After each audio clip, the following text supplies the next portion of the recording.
lonesome night. And Babbitt's bawling, wind biting the bone. Wind like this, full of voices.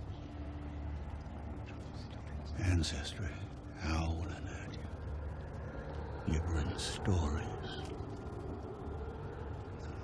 All voices tied up into one. One voice different. One voice whispering out there, spying from the dark. That fancy devil, or Georgie herself. Now you hear up close, and I'll yarn you about the first time we met, eye to eye.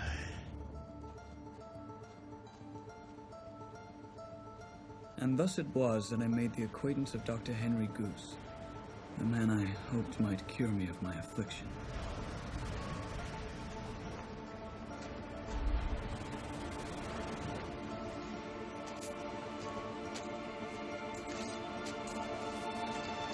Have you lost something? Question 1. What secret in Sixsmith's report would be worth killing him for? Question 2. Is it reasonable to believe that they would kill again to protect that secret? And if so, question 3. What the fuck am I doing here? While my extensive experience as an editor has led me to a disdain for flashbacks and flash-forwards and all such tricksy gimmicks, I believe that if you, dear reader, can extend your patience for just a moment, you will find there is a method to this tale of madness. My dearest Sixsmith, I shot myself through the roof of my mouth this morning with Vivian Ayres Luger. A true suicide is a paced, disciplined certainty. People pontificate. Suicide is a coward's act. Couldn't be further from the truth. Suicide takes tremendous courage. Any problem, sir? You just hit this button. Thank you.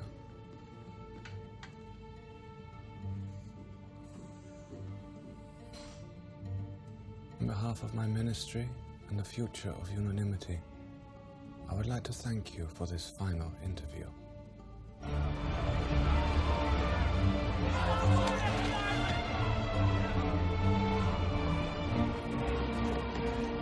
Hello.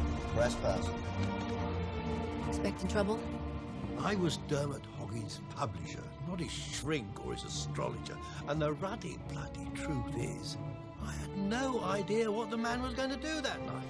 This beach was once a cannibal's banqueting hall, where the strong gorged on the weak, but the teeth, sir, they spat out like you or I would expel a cherry stone.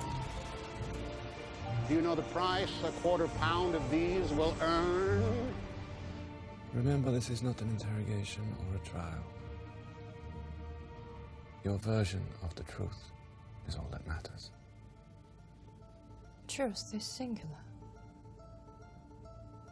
Its versions are mistruths. Don't let them say I killed myself for love. Had my infatuations, but we both know in our hearts who is the sole love of my short, bright life.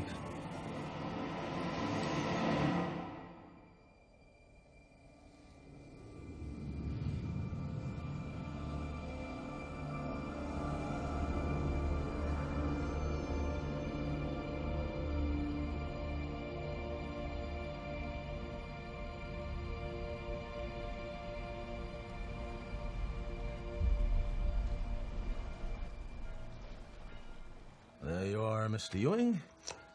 As binding a covenant there can ever be between men. Outside the province of Scripture. Thank you, Reverend Horrocks. I know my father-in-law is profoundly excited about this deal. Haskell Moore is a great man. Future generations depend on men like him, men capable of speaking the truth. Quite.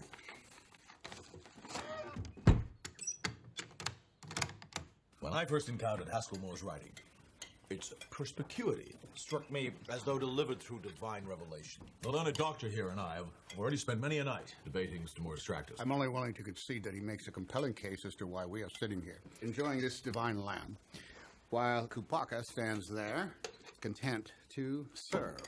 Indeed, indeed. Kupaka, you enjoy your life here with us, do you not? Oh, yes, Reverend, sir. Kupaka very happy here. You see, this is Moore's ladder of civilization. The reason behind this natural order. Please, Giles, do shut up. I've been listening to this for weeks. I would love to know what his own son-in-law has to say about it. Well, let's see. It is an inquiry concerning God's will and the nature of man. And what does he have to say about the nature of women? I'm afraid that's a subject he prefers to pass by in silence. He wouldn't be the first. Pray, Mr. Ewing, continue.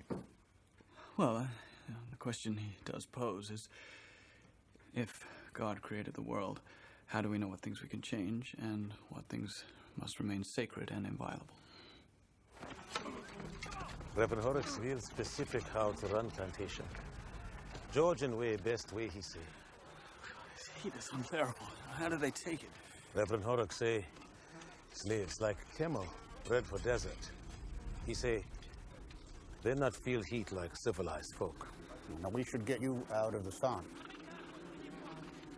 So what is that noise?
There you are. What happened? It is as I suspected. Gusano Coco Cervelle, better known as the Polynesian worm. Once saw a man's brain after the worm had finished with him. Maggoty cauliflower. Oof. But have no fear. This particular devil and I are well acquainted. Here we go. Ah, yes, yes. Oh, good. I don't know what I would have done had our paths not crossed. Well, for starters, you would have died. I shall find a way to repay you. Oh, unnecessary, I assure you. I am a doctor, Adam. A tiger cannot change its stripes. Sixsmith, I do hope you will be able to find it in your heart to forgive me. Mr. Frobisher? Mr. Robert Frobisher? The management would like a word with you, please, sir.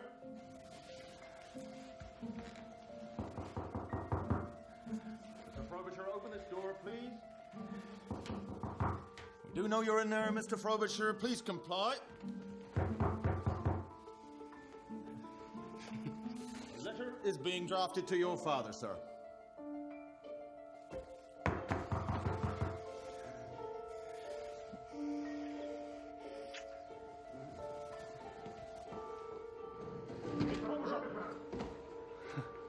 Hated leaving you like that. Wasn't the goodbye I had in mind. By the time you read this, I will be on my way to Edinburgh. On my way to fame and fortune. I know you haven't heard of him, but trust me, Vivian Ayres is one of the musical greats, Sixsmith. The tragedy is that he hasn't produced any new work in years due to illness. My scheme is to persuade him to hire me as his amanuensis and aid him in the creation of a masterpiece before shooting up through the musical firmament, eventually obliging Pater to admit that yes, the son he disinherited is none other than Robert Frobisher, the greatest British composer of his time. I know, Sixsmith, you groan and shake your head, but you smile too, which is why I love you. P.S. Thanks for the waistcoat. I needed something of yours to keep me company. St. George and the Dragon. Reminds me that composing is a crusade. Sometimes you slay the dragon, sometimes the dragon slays you. All right, then. Frobisher, is it? I trust Macaris taught you enough to be useful. I've had this little melody for viola rattling about my head for months. Let's see if you can get it down.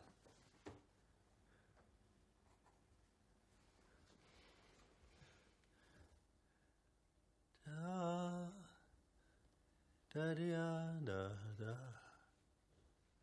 Subtle grace note before the third. Da-da-da-da-da-da. Soft and simple. Got it? Now it gets interesting. Da-da-da-da-da-da. Da-da-da-da. Good. Play that back. We'd love to, sir.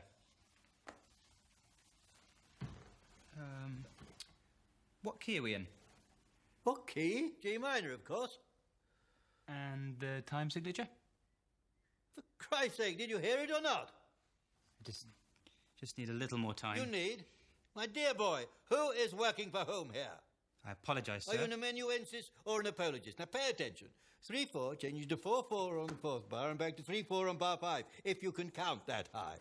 Crotchet G, pause for a quaver, repeat G quaver, then E flat on the downbeat. Talilia, da da da da, and so on. All right, let me hear it.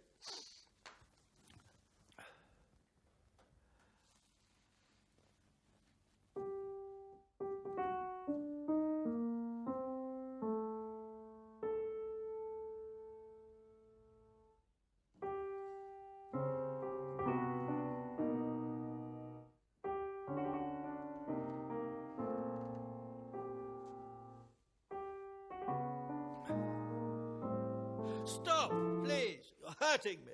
You must have misheard me. I said I had a melody, not a malady. Vivian? Jocasta, deliver me. What's going on in here? An exercise in futility. Should I be introduced? There's really no point. The boy's as useful as the clap. Fortunately, he'll be much easier to get rid of. Would you be a dear and get Henry to show the boy out? Yes, of course, darling.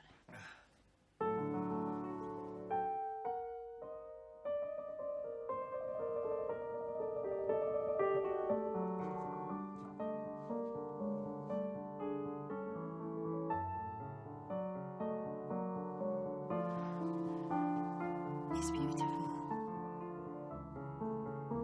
Yes. That's it. That's my melody.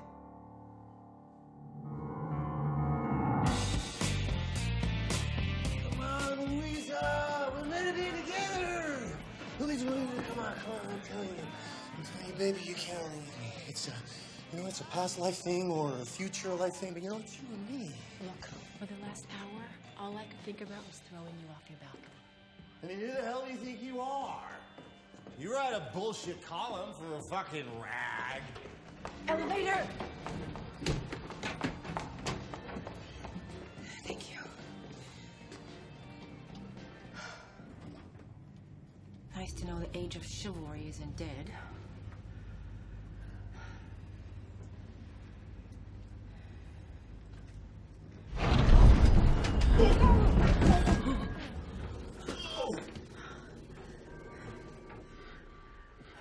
You okay? No bone's broken, I think. Wait, no, you sit. Let me see.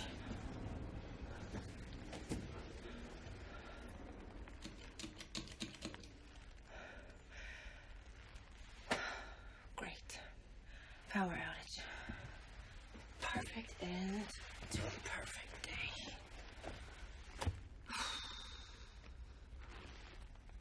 Still glad the age of chivalry isn't dead. I'd still rather be right here than back up there. Yes, Mr. Capon isn't everyone's cup of tea. Guys like that are just an occupational hazard. You're interviewing him?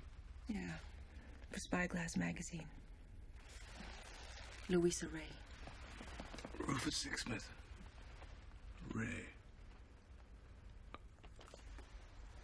You wouldn't happen to be related to the journalist Lester Ray?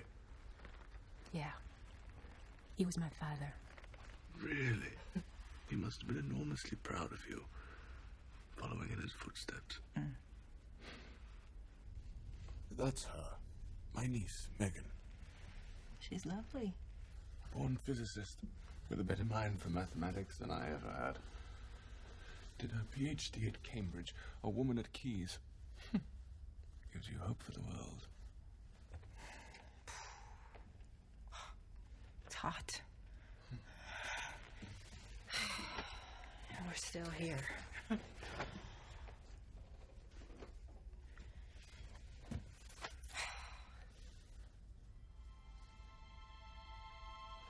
That's a very peculiar birthmark. Yeah. My little comet. My mother swore it was cancer. She wanted me to get it removed, but I know. I kind of like it. I knew someone who had a birthmark that was similar to that. Really? Who was it? Someone I cared about very much. A hypothetical question for you, Miss Ray. As a journalist, what price would you pay to protect a source? Any. Prison? If it came to that, yes. Would you be prepared to compromise your safety?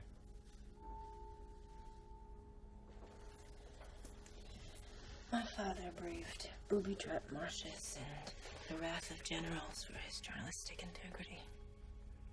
What kind of daughter would I be if I bailed when things got a little tough?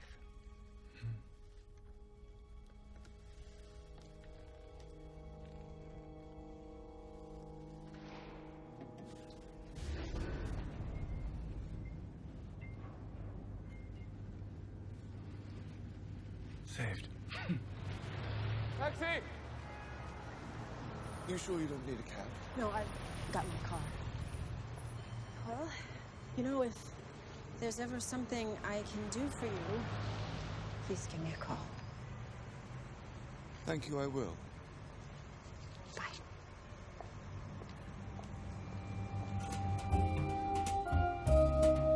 It was the night of the lemon prizes. And amidst all that forced jollity, I recall a moment of introspection. Why?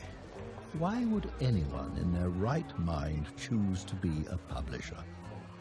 This was the precise moment that Dermot found me. Oi, Timothy. Ah, Dermot. Bad news inexorably does. Fucking waste.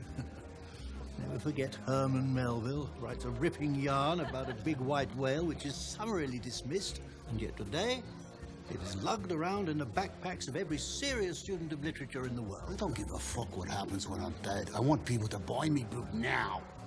Well, as your publisher, obviously nothing would make me happier. But sadly, for whatever reason, Knuckle Sandwich has yet to connect to its audience. You want a reason? I'll give you a reason.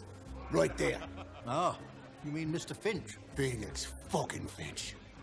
You cunt that shat all over me book in this fancy fucking magazine. It wasn't that bad. No! Mr. Huggins should apologize to the trees felled for the making of his bloated autobio novel. 400 vainglorious pages expire at an ending that is flat and inane beyond belief. Steady now, Doug. What is a critic but one who reads quickly, arrogantly, but never wisely?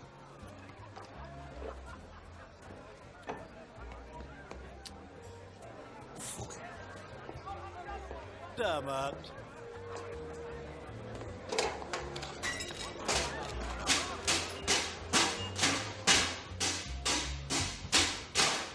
Ladies and gentlemen, we have an additional award tonight, fellow book fairies.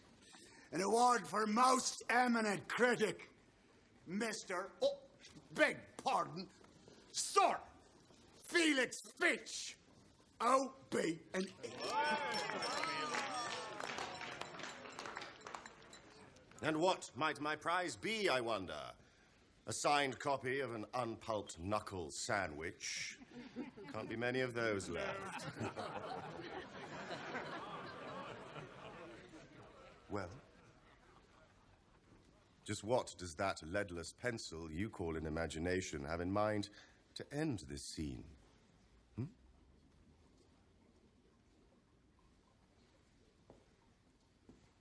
I think you're gonna love this one.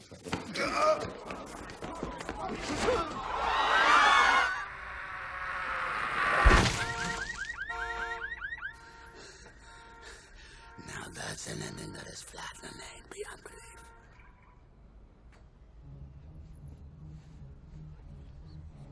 My thoughts? If I'm honest, I admit that the obvious emotions like shock and horror flew as Finch had, here and gone. Tequila, couple of fingers. While deep down, I experienced a nascent sense of a silver lining to this most tragic turn. Overnight, Dermot Dusty Hoggins became a cult hero to the common man. Grabbed the critic and sent him plummeting to his death. And Knuckle Sandwich shifted 90,000 copies in less than 2 months.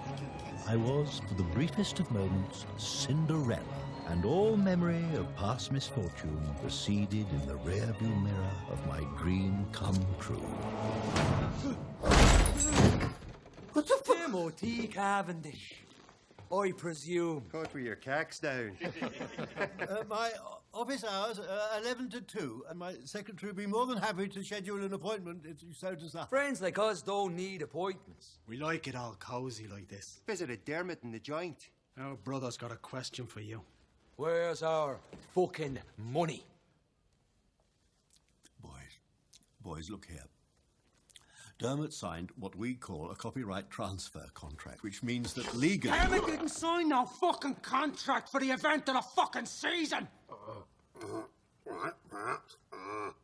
We could moot a provisional sum as a basis for ongoing negotiation. Okie dokie. What sum we gonna moot? 50k would do for starters. 50 sounds reasonable. Tomorrow afternoon. Tomorrow afternoon? Cash. No bollocks. No checks. Old-fashioned money. Gentlemen, the law says... Law!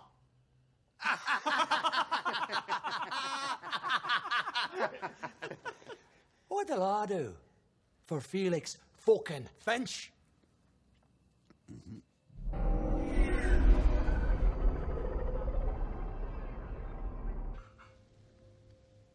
Ordinarily, I begin by asking prisoners to recall their earliest memories, to provide a context for the corpocratic historians of the future. Fabricants have no such memories, archivist. One 24-hour cycle in Papa songs is identical to every other. May I say you speak consumer surprisingly well. Unanimity 대부분들이 한 가지 하나 받고 못한다는 게 좀 안타깝죠. As an officer of unanimity, I am of course restricted from using sub-speak. Of course. Please describe a typical 24-hour Papa song cycle. At hour 4, each server is awoken by auto-stimulant.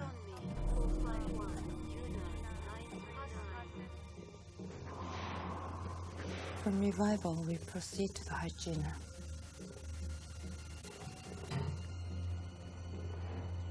After dressing, we file into the diner.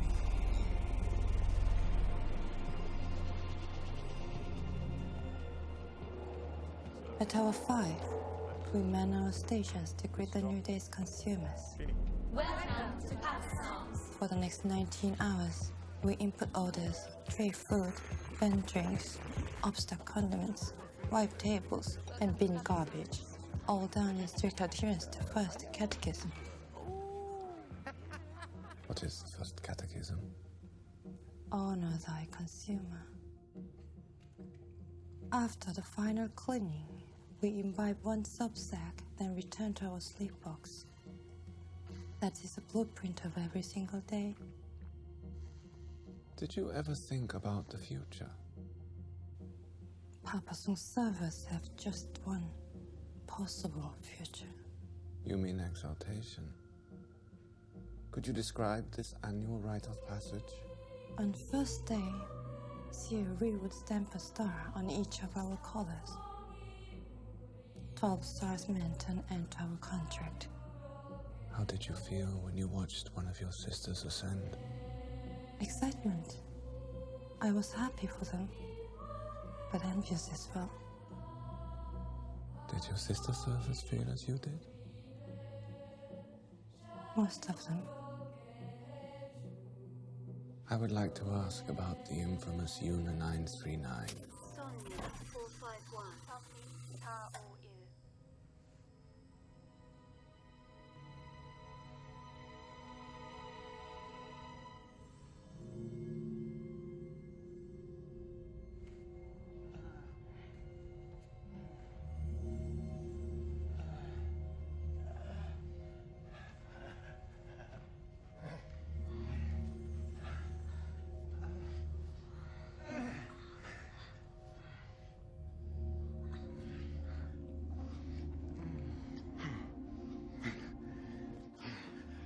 If Una 939 woke you, who woke her?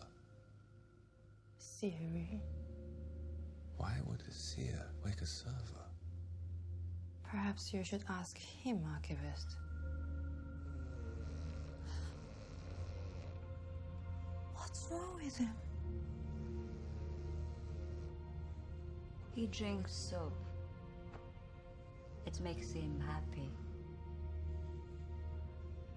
Then he sleep like us in our box.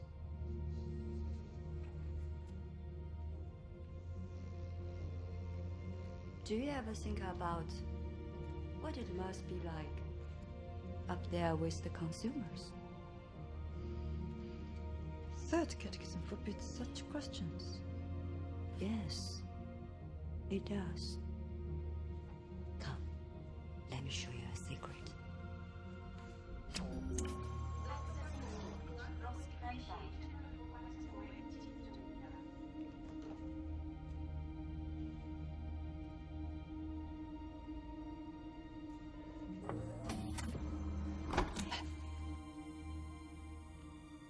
Now, Sonia,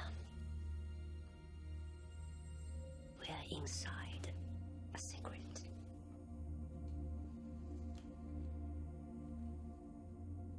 Kino? Sonia, no one will ever know. Come.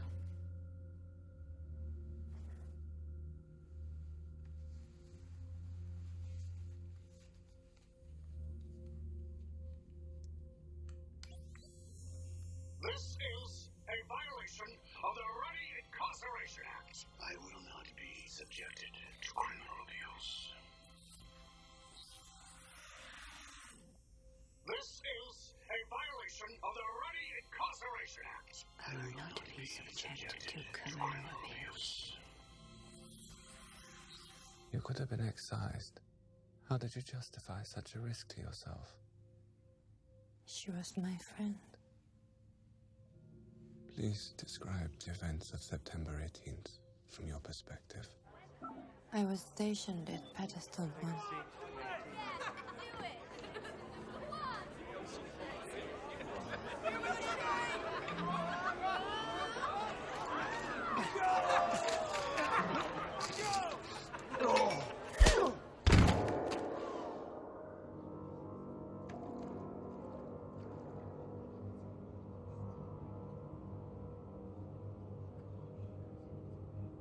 I will not be subjected to criminal abuse.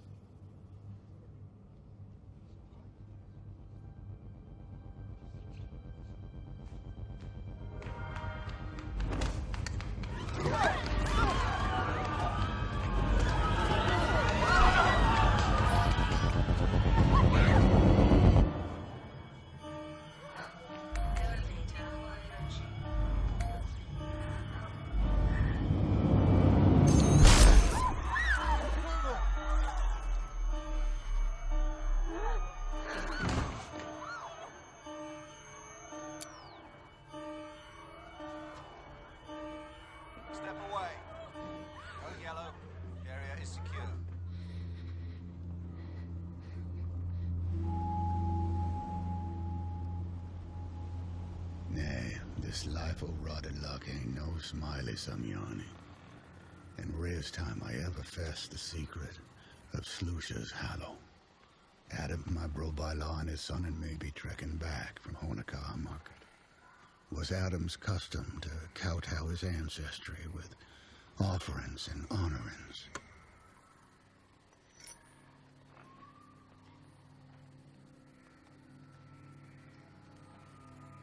Sudden-wise, that fangy devil's eyes, I felt them.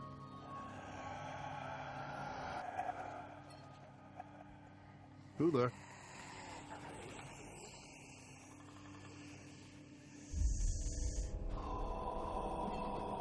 Darky Spot, you're in, friend. George. Ain't no blade can protect you from the true truth. Pa.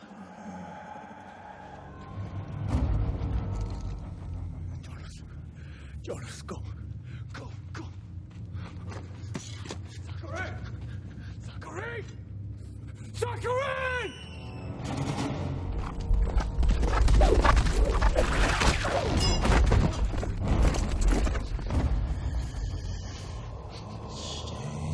You're safe here. Gonna be feasting on Adam and his boy by sundown.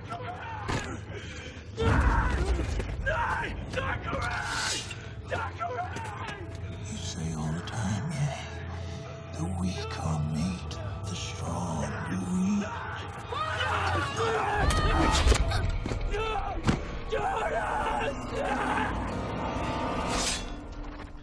The true truth, what that is.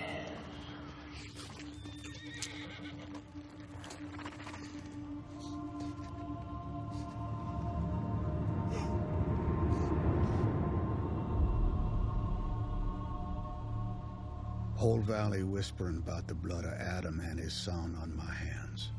But Rose and Catkin never believed no Yibrin and stood by me. Uncle Zach, look! Yeah, I see him. Prescience come bartering twice a year. Their ships creep crawling on waves, just floating on the smart of the old uns. Bart will be starting soon. Yeah. You must go find your ma.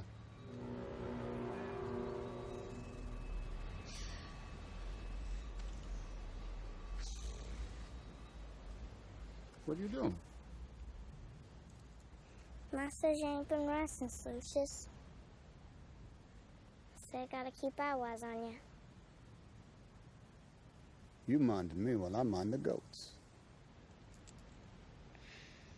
I see. Stump is, who's gonna mind your ma at the border? She got no tongue for haggling, not like you and me. Sure you all right? Swear by. Be home for supping.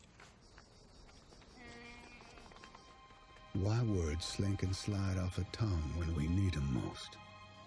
If my tongue been more bold, could I have stopped all that dire some's about to happen? Uncle Zach! This my big bro are yarning about. What's what, sis? Special guest hosting. Thank you for the kind host on my valley stay. I ain't yet of this, Rose. I will say so a gift of great honor. She can be hosting then. I bring you gifts, Zachary. Need no gift from a stranger. Now kin and bros and half-strangers, yeah, even the abbess, all come knocking the gaping wonderment like Sonmi herself was sitting in our kitchen. Questions about prescience and the woesome ship poured thick and fast. How your ship sliding glass so silencing? Fusion engines. No one queried what fusion engines was, because they didn't want to look stupid front of the gathering. Fusion engine. True really was, Marinum answered the questions, but no answer ever quenched your curio. All of that answering done was teach everyone to not trust her, nay, not a flea. She is scheming and worming herself in. Watch her. Watch her clothes. Smart. She's got a secret.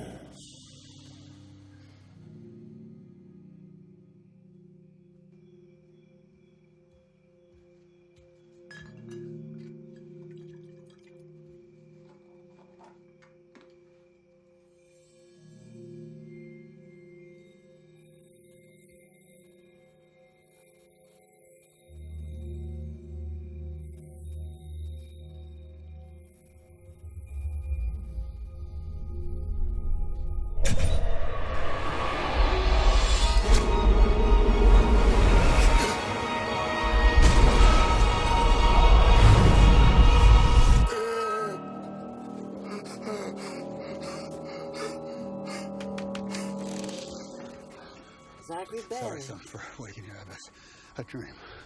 Something Dyson's gonna happen. Come in. Come in. Oh, that sun guide your heart. I can hear her voice. I'm praying for you. Oh, Georgie's hungering for your soul. I know it. Spit and cuss on your dreams. I know it.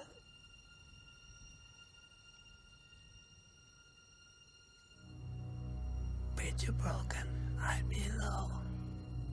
Hands are bleeding, can't let go.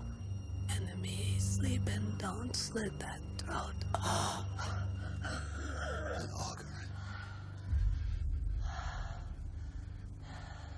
Zachary, trusts on me. Keep her warning with you. Nail it to your memory. Thank you, Agnes. Thank you.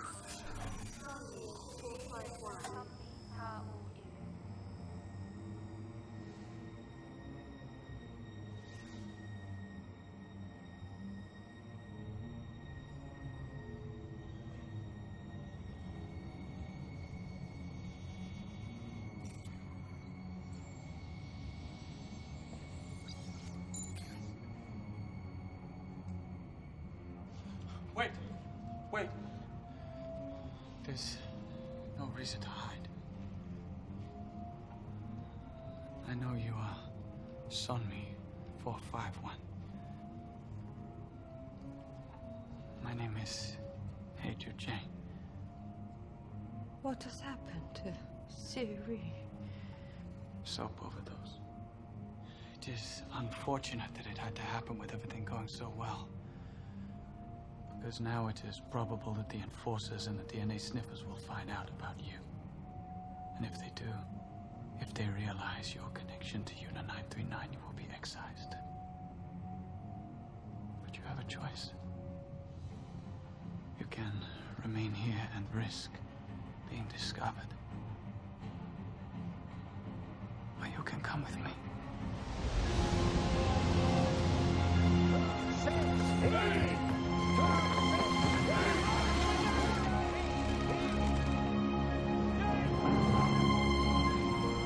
Better way, boy.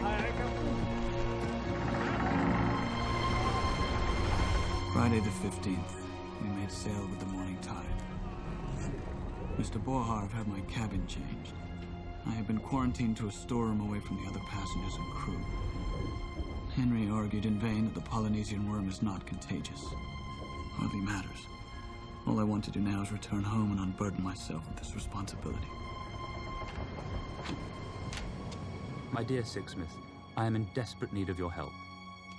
After my last letter, I'm sure you're rushing to pack your bags, but you needn't, really.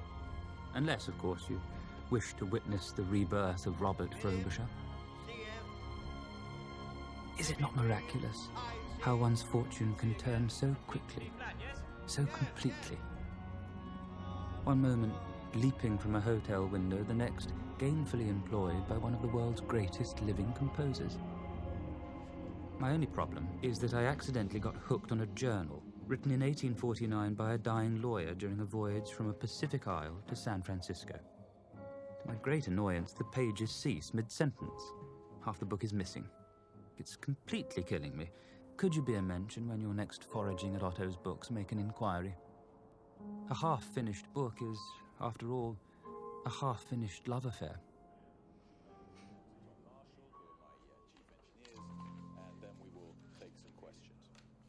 America loves oil. America is addicted to oil. Some fantasize about wind turbines or pig gas.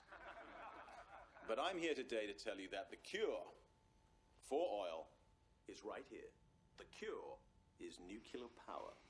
The cure is Swanakey.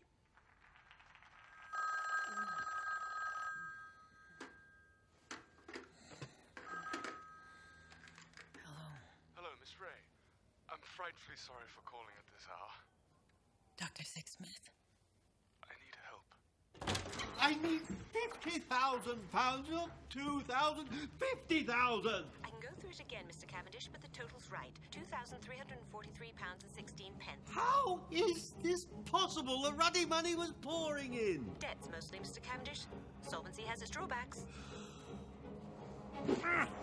The situation looked dire, but I knew that Timothy Cavendish's capital in this town could not be defined by an accountant's balance sheet. McCluskey! Look, how those delightful kiddies of yours. My share is Cavendish the Ravenous. Your favourite Timothy. My share? You heard correctly. Charles Dickens' own original authentic writing desk for £60,000. I think that's very fair. But our records indicate that the desk is already accounted for by the Dickens House Museum. Okay, what about Sir Arthur Conan Doyle's desk?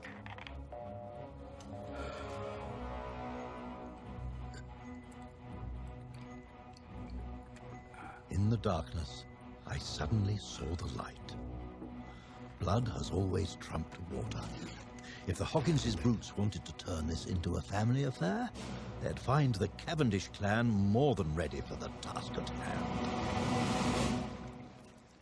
Oh, Satan's gonads not again. Look, just bugger off and leave us in peace. I'm only going to ask you nicely once. Good to see you, Denny. I'm not lending you a ruddy farthing till you pay back the last lot.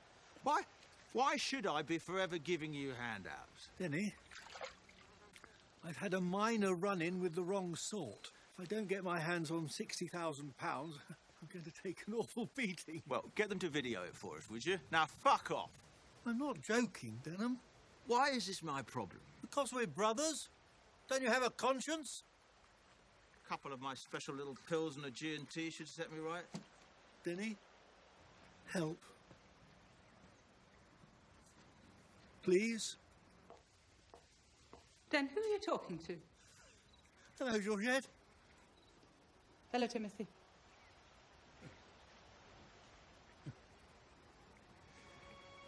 Right. What, you're 60 grand? It's going to take some time, but in the interim, I've got the perfect place for you to hide. I have begun to fear I may never hold my beloved Tilda in my arms again. A parasite writhes at night, igniting spasms of pain, while visions and voices obscene and monstrous haunt me. In the name of God! Stay with no fear. No harm, no shout. Please. My name Otua. You know I. You seen Maori whip I. You know I. What do you want? You help Mr. Yuen. If you no help, I in trouble dead. Well, you're already very much in trouble, dead. The Prophetess is a mercantile vessel, not an underground railroad for escaping slaves. I'm able seaman. I earn passage. Well, then I suggest you surrender to the captain's mercies for it. No. They know here I. This is swim away home, nigger, and throw I in drink. You low man, I? Please. Captain, hear you, Mr. You. I can't help you. I'm afraid your fate is entirely your own. I design no part in it. Then kill I. Don't be absurd. If you no help, you kill I just the same is true. You know it. And be no fish food, Mr. Yuri. Die here better. Do it. Do it quick. Found an old transway marker, Captain. It's got to be the right mountain. The problem is the valley people are afraid of it. They think the devil lives up there. I can't find anybody to guide me through the Kona territory. Marinim, every day you're out there, you increase your rad levels. This dream of yours is going to kill you. And for what? The off-world colonies may no longer exist. I gotta go, Captain. Thank you for coming. I'm in 1404. I'll be right up.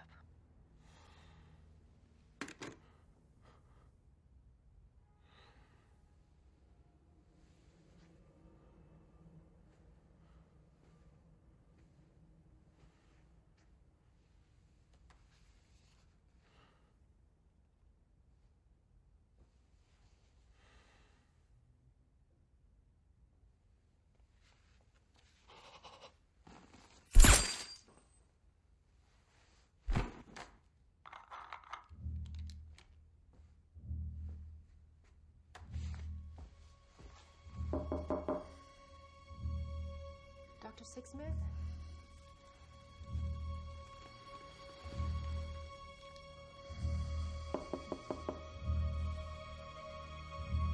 Dr. Sixsmith. It's Louisa.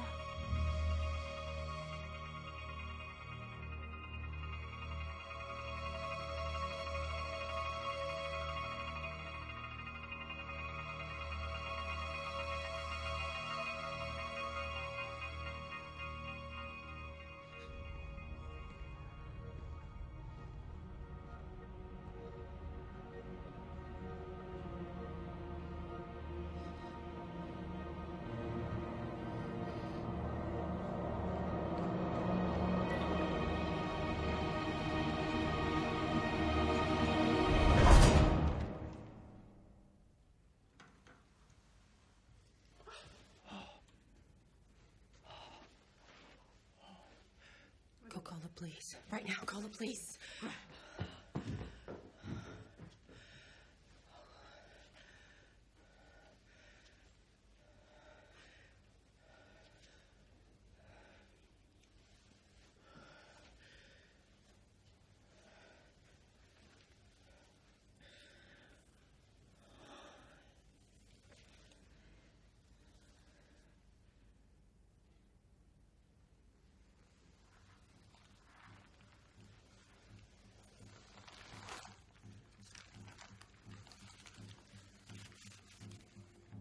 My dear Sixsmith, you alone could understand how I'm feeling right now.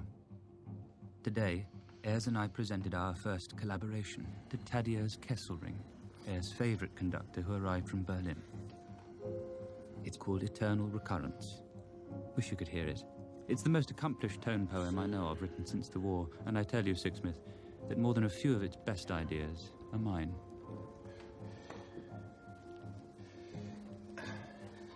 At our time of life, Ayers, a man has no right to such daring ideas. I suppose I've won a rearguard action or two in my war against decrepitude. Dinner of pheasant and Bordeaux, rich as buttercream. How I love to listen to men of distinguished lives, sing of past follies and glories. The only broken note in the entire evening was Ayers' wife, Jocasta, excusing herself early. Sensed a buried bone. Later, I asked Ayers about it. He said Kesselring had introduced Jocasta to him. I pried. Had Kesselring been in love with her? The subject was a prickly one. Jocasta is a Jew. So obviously a relationship was impossible. Why, obviously? Can you really be so ignorant of what is happening in Germany? At this point in my life, all I know, Sixsmith, is that this world spins from the same unseen forces that twist our hearts. How's it, Zachary? Femwise. Minding some company? Nay. But goats and silly wise herders ain't known for our house-it and temper. Feeling I owning you're a real cowtow. Pervading your house with no say-so. True Saracen. Fuck it. Guns gone. So, you minding a stranger? Querying about your trodden? Swap you. Query for query. Fair buy. Cog, you ain't come to learn stitching or milking or herding. Why you here? I needed a guide. Guide? To what? Man is soul.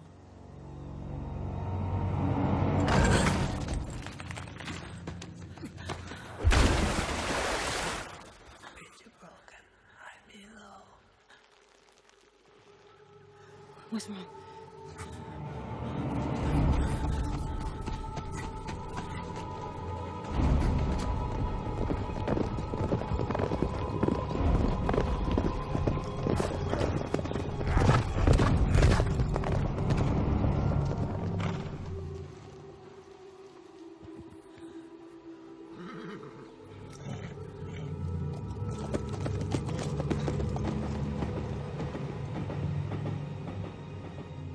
cross and recross our old tracks like figure skaters.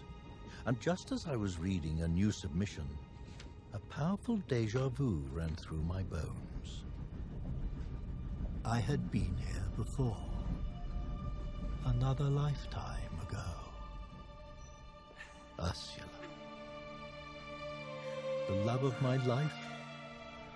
I could think of no other serious applicants. What had happened to her? And more importantly, what had happened to the young man who had ridden this same train, composing sonnets to his soul-bound love? Margaret come true, Alice. Broke bridge, just like you say. Mirroring them where they're yibbering about, trekking up Mount Assault. Why is this precious woman come cussing and twisting up my life? Mind the words of Sanmi. Our lives are not our own. From womb to tomb, we are bound to others. Past and present. And by each crime and every kindness, we birth our future.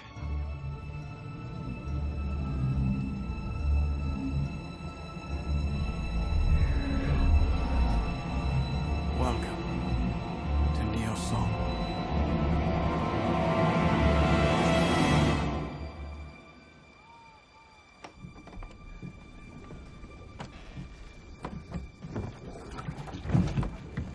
Come on out, you come. This may be the biggest mistake of my life, but here. Thank you, Mr. Hugh. Thank you. Now, to tell the truth, I was worried you might try and eat me if you didn't get something in that stomach. Well, you're safe, Mr. Ewan. And I like white meat. Oh, right. But before I decide what I'm going to do with you,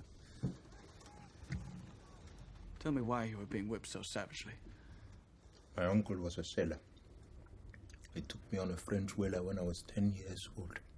I've seen too much of the world. I no good slave. But why did you look at me? Pain strong, friends I'm most strong. You are a runaway slave, and I am a lawyer. How do you imagine we could possibly be friends?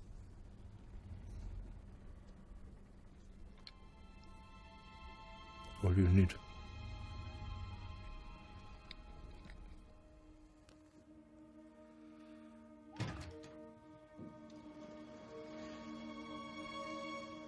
Jesus. Javier Gomez, what did I tell you about jumping onto my balcony? Why do you leave the door open if you don't want me to come in? Because, smarty pants, the only thing worse than having you jump onto my balcony is the idea of you jumping onto my balcony and being stuck out there. Okay. What are you reading? Just old letters. Sixsmith. The plot has taken a sensual turn. Last week, Jocasta and I became lovers. But don't alarm yourself, it is only a carnal act performed in service, not unlike my role as amanuensis. And I confess, women's hearts, like their desire, remain a mystery to me. Afterwards, she cried and thanked me for bringing life back into their home, making it clear that Vivian had been there the entire night, between us like the silence between notes that holds the key to all music. P.S. Best news of all. I've started my own work.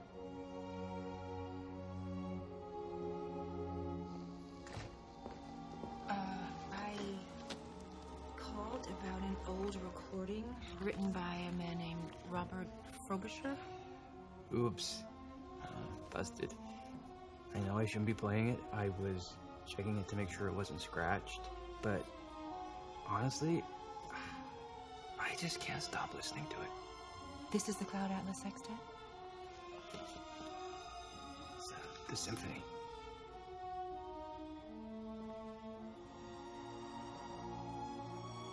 It's beautiful. But I think I heard this before. I can't imagine how. I doubt there's more than a handful of copies in all of North America. But I know it.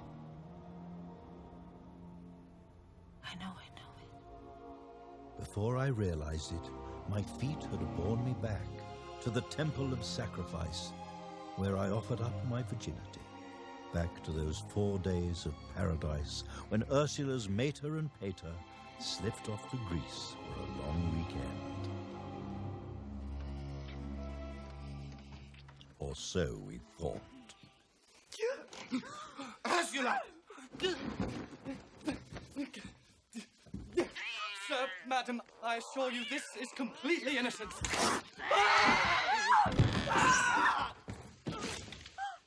Two sprained ankles, one cracked rib. Official cause of accident listed on the hospital form, pussy. What were the chances that she still lived in this house? And yet, there she was, Ursula. Why had I never returned her calls or letters? Shame, spinelessness, hallmarks of the Cavendish clan. I realized I had a choice. I could slink off and continue as planned, or I could go boldly to the door and discover what hope, if any, lay within. I best come quick, it's the Bailey girl. Catkin? Aye, she dying.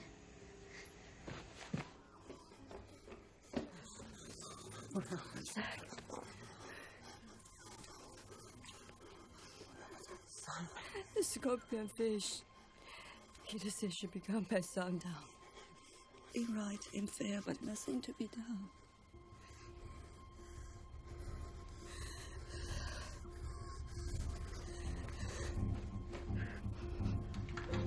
Be very still. Termination charge. Yeah. Just enough to blow carotid.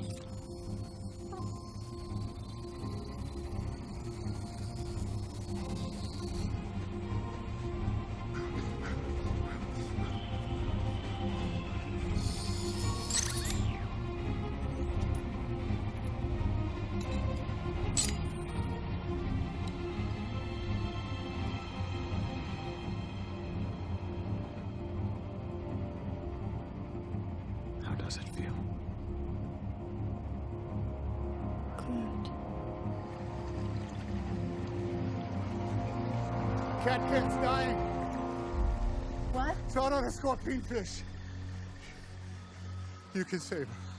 She got special smarts in that gear bag what'll save her. That's a true. President Council swear by special order. Say I can't go play Lady Sun me for every fate twisty wrong and click fingers make right. I'm just a stupid goat hunter, but I caught you killing Catkin by not acting. Just as if I left you up on that bridge, you'd cone of meat. If a prescient be laying with poison melting her heart and lungs, if it be your kin, what's a prescient life worth more than a valley's man?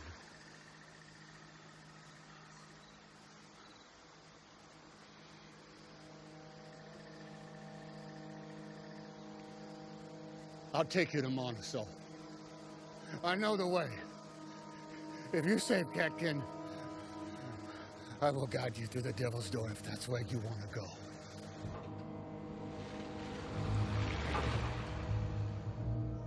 While the past may call to us with the enchantment of a siren, better, I believed, to stay the course set by dear brother Denny. Just sign right here. Tomorrow, life could begin afresh. This way.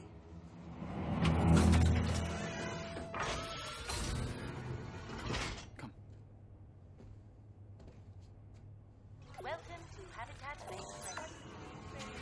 Security maximum. Access denied.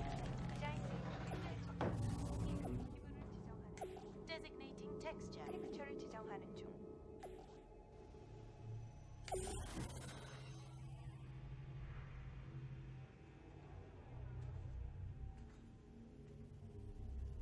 That's Old Sol. If the tides keep rising at their present rate, Neo Sol will also be underwater in 100 years.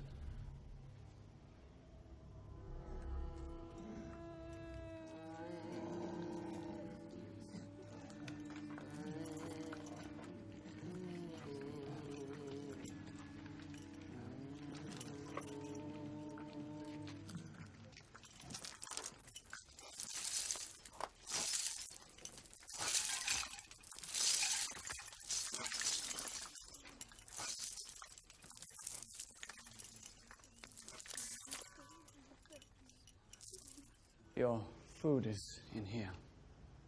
It's not what you're used to, but I think you will like it. This is your bed. These are your clothes. Mine? But these are pureblood clothes. No, they are yours. Did you know he was Union? No, but it wouldn't have mattered. Why not? Because it was the first time a pureblood had shown me kindness. Mama, I'm hungry.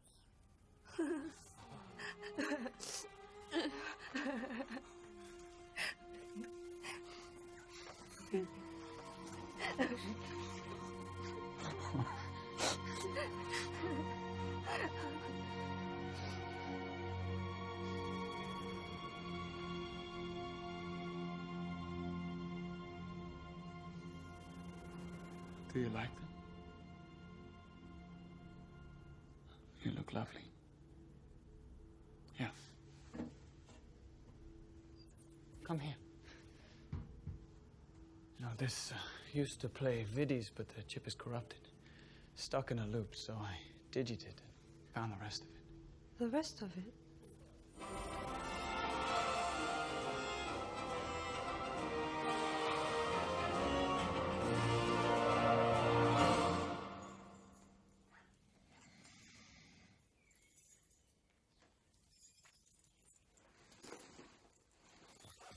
What the hell are you doing in my room? Keys?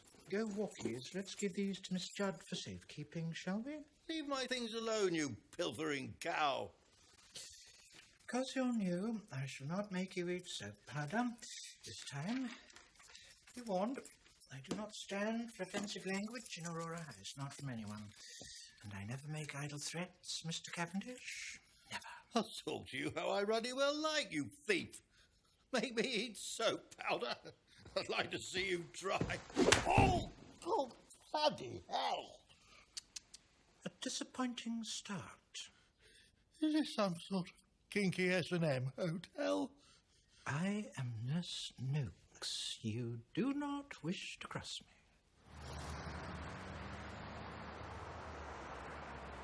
Okay, get us back to the door. I am so sorry to keep you waiting. I know it's a Muz. Ray. Louisa Ray, Spyglass magazine. Right.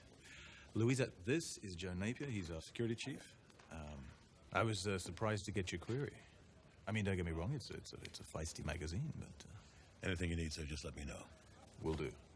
Guys, I'm good. Thank you very much. Thank you. See you. Yeah. Our editor's trying to spice things up a little bit. He says the public wants more substance, so... Probably just a fad. Come on, follow me. Let's start you with the chicken ranch. That is where we keep the eggheads. Say hello to Nemo. Okay.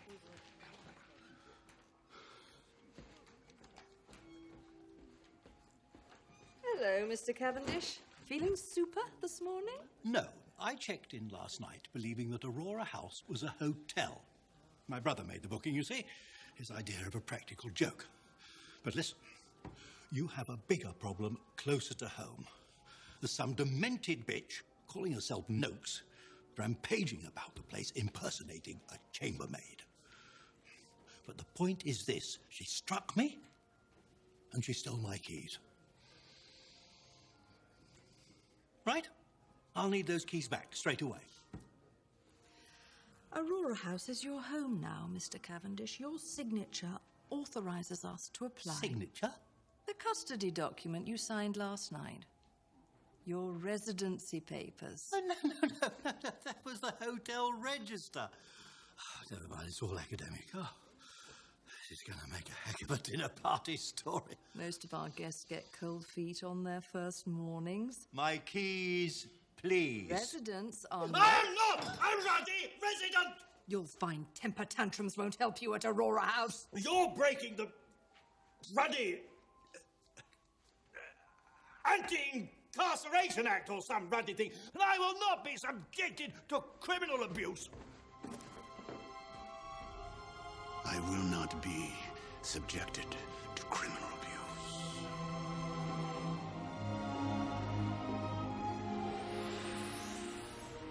Outside, fat snowflakes are falling on slate roofs. Like Solzhenitsyn laboring in Vermont, I shall beaver away in exile. Unlike Solzhenitsyn, I shan't be alone.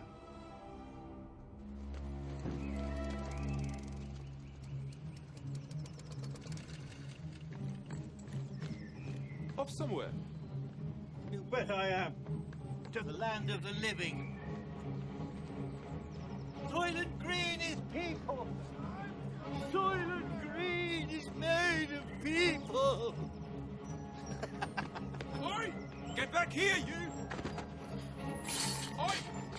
You keep away from me or I'll be forced to name you in the police report as an accomplice.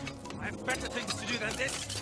Then go ahead and do them, you bloody sodding co-soldier! Right! Let go of me, you ruddy motherfucker! Go! You can maintain power over people as long as you give them something. Rob a man of everything, and that man will no longer be in your power. Alexander Solzhenitsyn, 20th century philosopher, complete works, banned by unanimity. How do you know about him? Hedge. But, Sia-chan, Please, you must call me Heiju. Heiju, fabricants can be excised for this. Survival often demands our courage.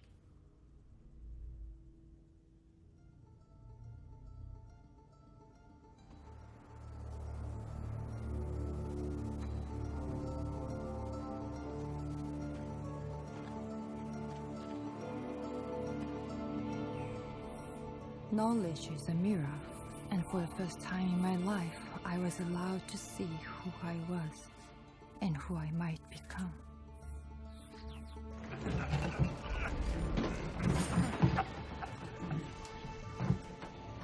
Go clean the head. Good morning, Captain. You can help it remains, old Quillcock, by buggering off. I'm afraid I can't do that, sir.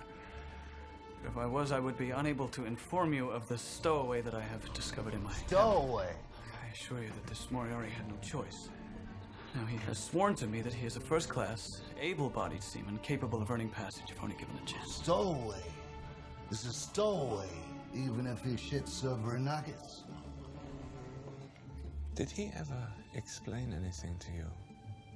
He told me their goal was the creation of a free-willed fabricant. Una had failed. I was their last hope.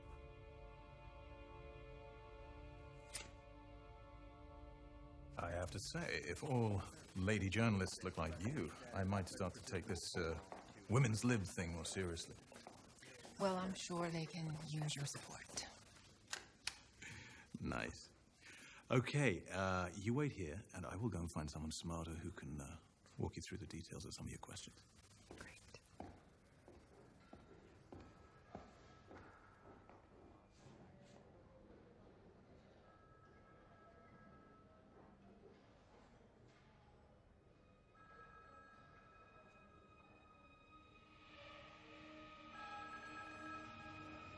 Okay. What would Dad do?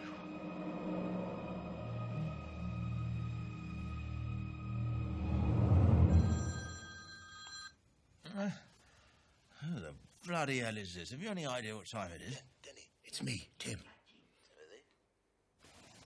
Where are you? I think you ruddy well know where I am. Oh, but residents aren't allowed access to phones. Someone smuggled one in. What, you know the rules? I helped write them, Timmy. I have been a principal investor in Aurora House for 12 years. It's incredibly lucrative. You can't believe what people will pay to lock up their parents. Look, Den, you've had your fun. I think it's high time you put an end to this little game of yours. No, Timmy.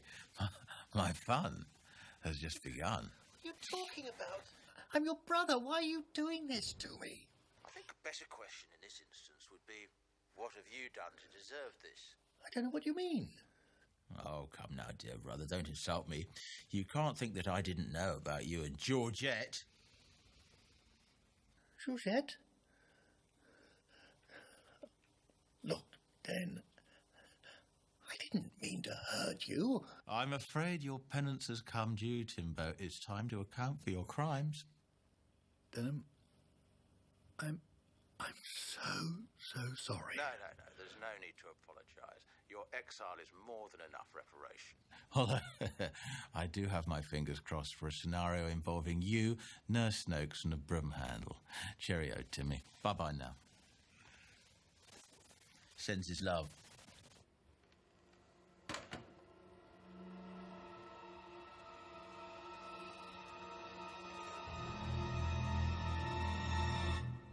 I would like to ask about the night of your arrest. I remember listening to his heartbeat. Your heart beats much slower than ours.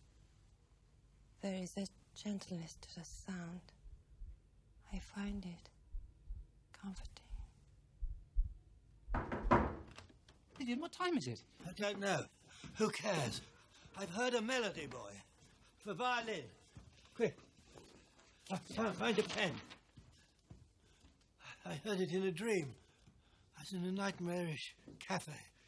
Blaring, bright lights. But underground and no way out. And the waitresses, they all had the same face. There was music playing. Unlike any music I've ever heard in my life. It began... Wait. It was so clear a minute ago. Help me, Robert. Help me. It's slipping away. I've lost it. It'll come to you, sir. The minute you stop trying to find it, it'll find you. You are naive, Robert. I'm anything but. There's a gulf between these chairs. What you want is no different from what I want. The gulf is an illusion. How do I describe that night, Sixsmith? What had happened between Vivian and I transcended language. It was music that poured from his eyes, that breathed from his lips. Music as beautiful as any I have ever heard.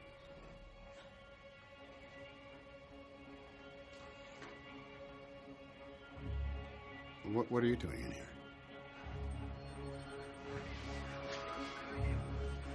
They found us.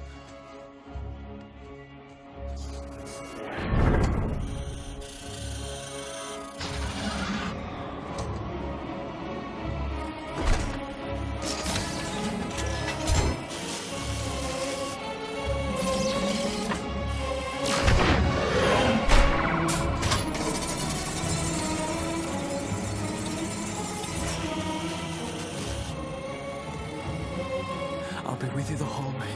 Now focus on me.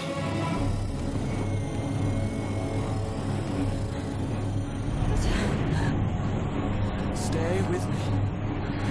Right here. I won't let you go.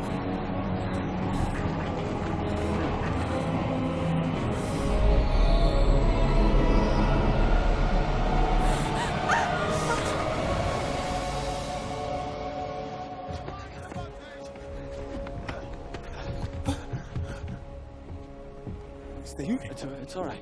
All right, I've talked to the captain. He'll hear your case. What's your name, boy? Atua. Sir. This Christian gentleman, who knows nothing about ships, tells me that you're a first-class sailor. Very well. Let's see you lower the main topsail.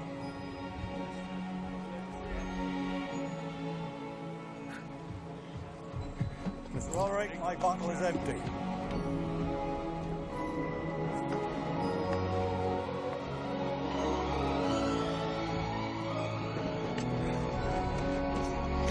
Lord, ready my piece. Sir, you gave me your word, Captain. Please, you can't do this. Nobody tells me what I can and cannot do on my own ship, especially when it concerns nigger stowaways.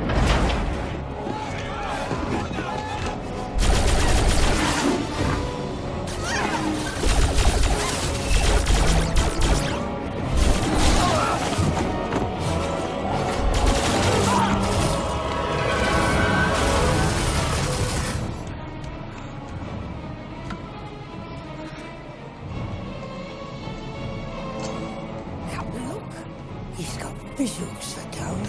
Mr. Borhar, do not make a mess of my deck.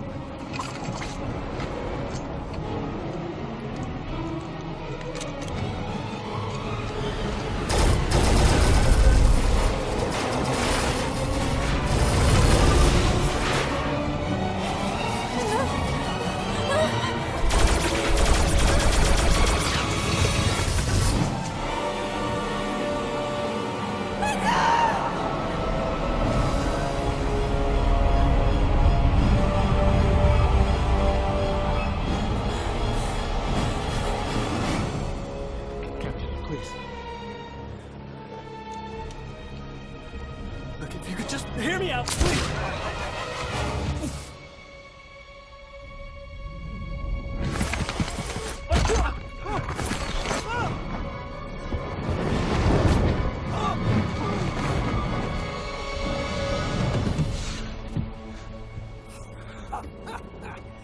The dark is soft as I am. Mr. Borhar, it appears we have an addition to our crew. Sure he earns his keep. Mr. Hooks. Found her. She was in the chem labs looking for the bathroom. Ah. Well, perfect. Then why don't you take over from here, Sax? You know, introduce our little tribe and guide Muzray through the tower.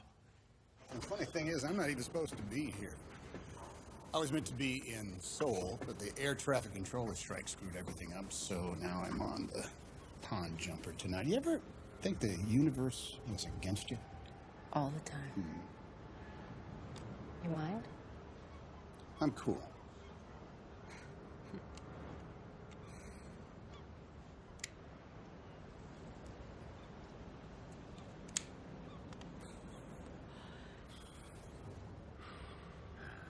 You seem nervous, Isaac. Do I make you nervous? No. Actually, just the opposite.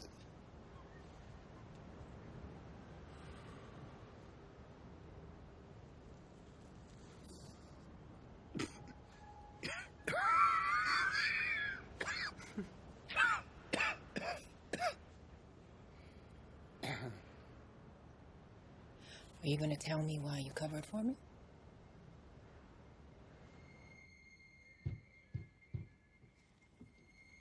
Freedom. The fatuous jingle of our civilization. But only those deprived of it have the barest inkling of what it really is.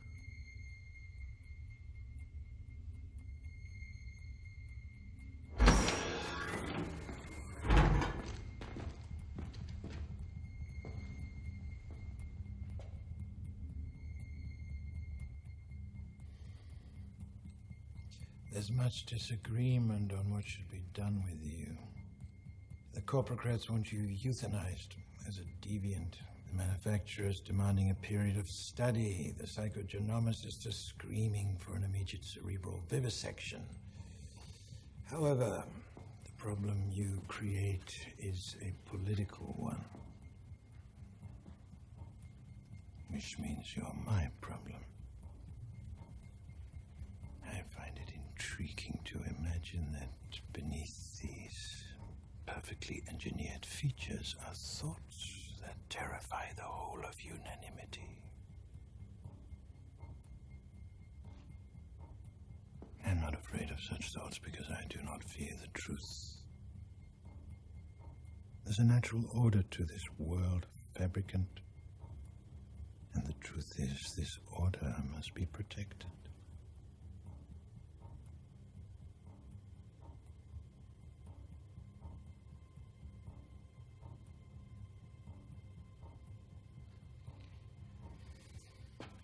inform the archivist. Prepare her for excisement. Yes, sir. Sir? Can you tell me what happened to Hejichay? Killed, I was told.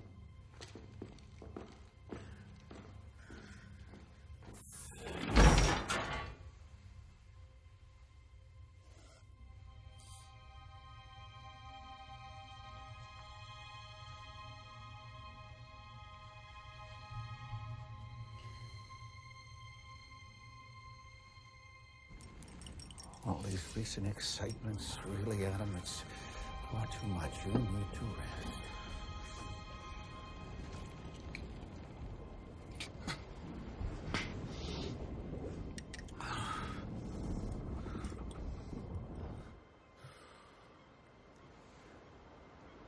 I had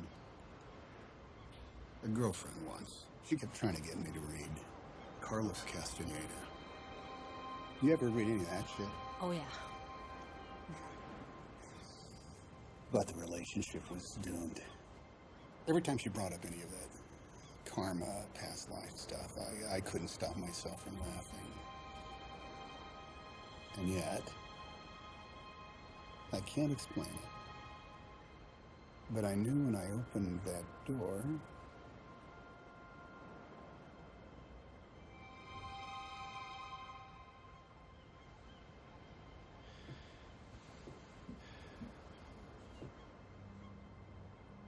they destroyed most of the copies of the report. Most? There's no good choice here, is there? If I help you, I could lose my job. Or worse. And if I don't, a lot of people... it'll be worse than worse. You have to do whatever you can't not do.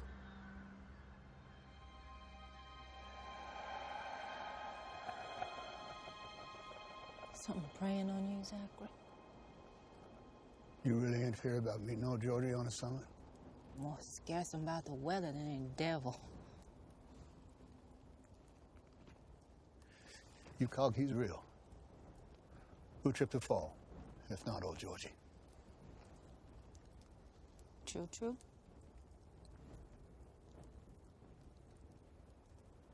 Oldens. It's just a rope of smoke. Oldens got the smart. They mastered second seeds. Make miracles. Fly across the sky. True. All true. But they got something else. A hunger in their hearts. Hunger is stronger than all they smart. Hunger? For what? A hunger for more. Belief, like fear or love, is a force to be understood as we understand the theory of relativity and principles of uncertainty. Phenomena that determine the course of our lives. Yesterday, my life was headed in one direction. Today, it is headed in another. Yesterday, I believed I would never have done what I did today. These forces that often remake time and space, that can shape and alter who we imagine ourselves to be, begin long before we are born and continue after we perish.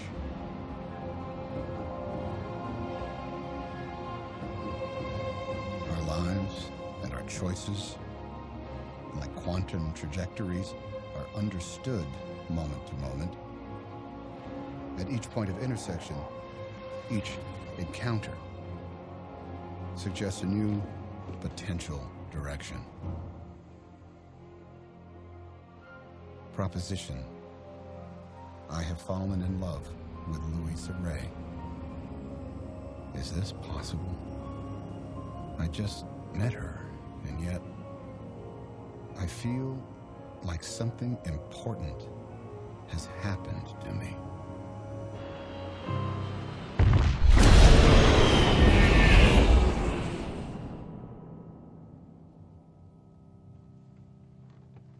That's it. The music from my dream.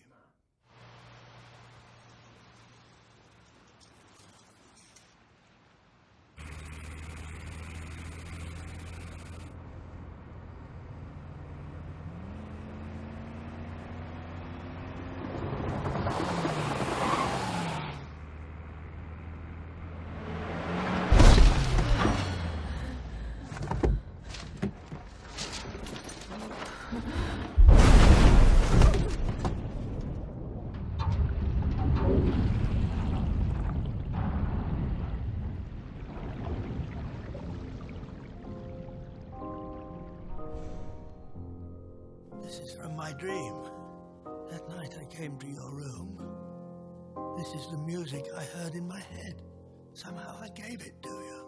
I've been working on this piece for weeks now, and I suspect you heard it and incorporated it into your dream. I call it the Cloud Atlas Sextet. This is obviously the result of our collaboration. The Atlas, I believe, is the only thing I have done in my life that has value. Yet I know I could not have written it if I hadn't met you. There are whole movements in the Atlas that I wrote imagining us meeting again and again in different lives, in different ages. Yes. Something as important as this cannot be described as yours or mine. It is ours.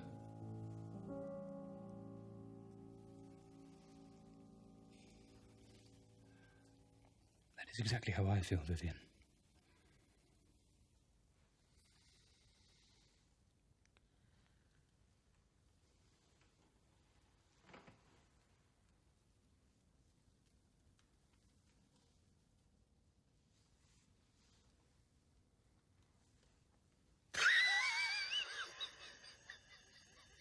I'm sorry, I thought... You thought what? That I might fancy a little buggering from a fine young dandy like yourself?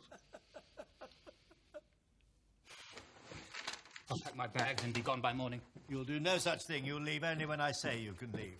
You will continue working on Vivian Ayre's Cloud Atlas. When it is finished, then I will decide what to do with you. You can't keep me here. I'm leaving.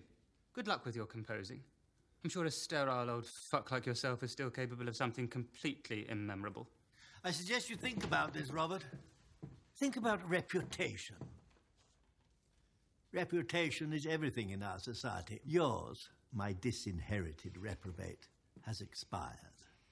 Did you not think that we would inquire about someone living under our roof? Macaris himself wrote, and I quote, "He is a prostitute whose liaisons with perverts and sodomites were commonplace in his brief and forgettable career at Keys. Lock up the silverware," unquote. Be warned.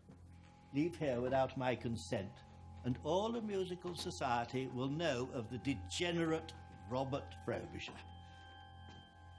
After that, even if you compose one of the greatest symphonies ever written, no one will hear it, because no one will want anything to do with you.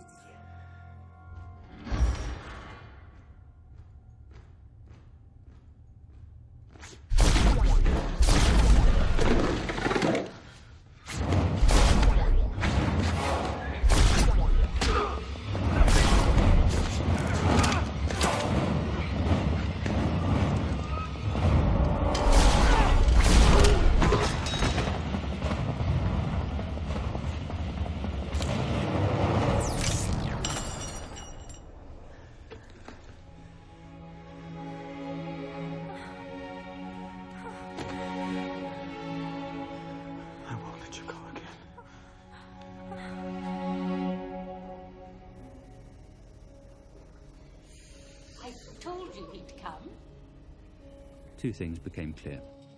Hanging myself from Edinburgh's flagpole was preferable to letting that parasite plunder my talents a day longer. I must complete my sextet. I can't do it here, so tonight I plan to make my escape.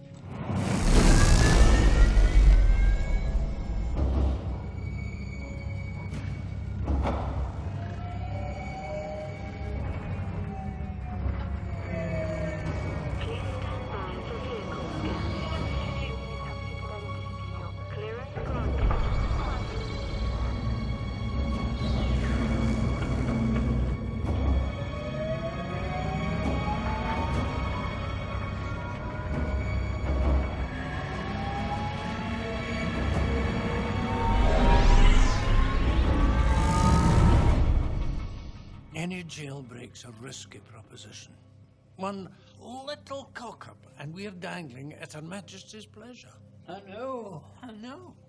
We could use code names, but truth is, I'd probably be the first to forget mine. So, Mr. Cavendish, Ernie Blacksmith. This is Mr. Meeks, and my girl, Veronica Costello. To trust. To trust. I know. What about the parrot, then? If ever there was a likely songbird. Mr. Meeks is a fine and honourable gentleman. He would never betray us. Besides, no one's ever heard him saying anything else. I know. Question is, old man, think you're up to snuff?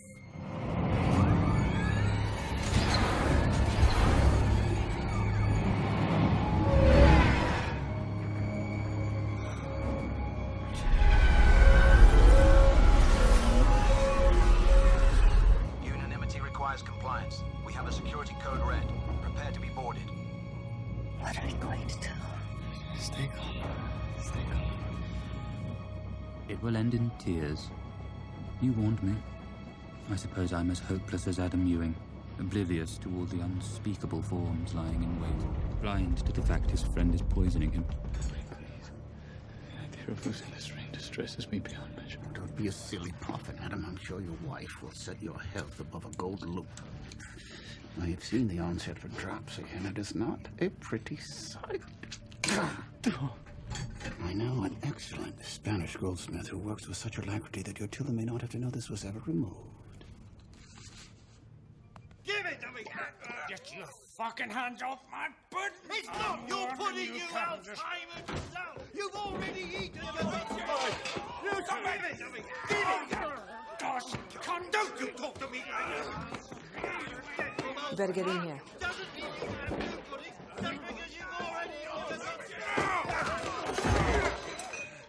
You bloody idiot! You think you can get away with everything? Hello!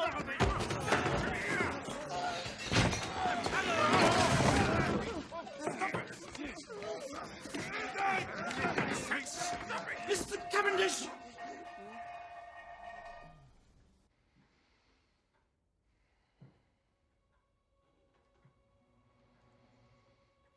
The room stank of bitter medicine.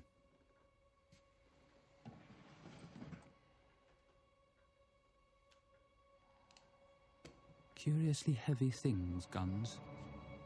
Why did I take it exactly? Can't say. An intuition, a sense of significance. That from this point on, there was no going back.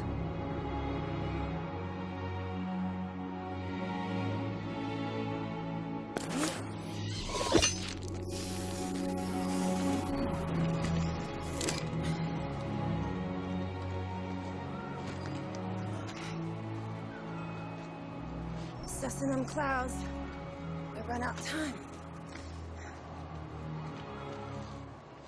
Hey, don't need no smart rope. Yay. See you fall, I catch you.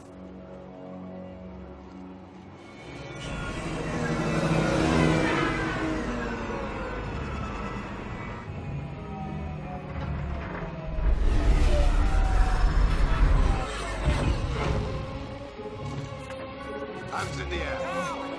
Move it. Step off the vehicle. Get down. Down. Get down now. Fucking migrant monkey dog. Why do they hire these greasy subs? Negative, sir. Definite illegal. Detain him for now. I'm reading a second life form.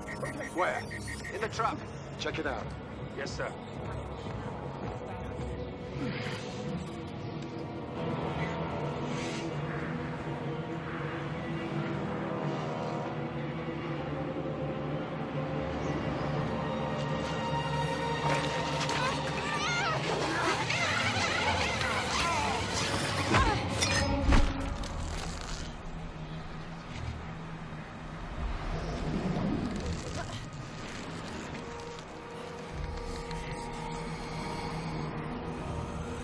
Trodden on the devil's ground now.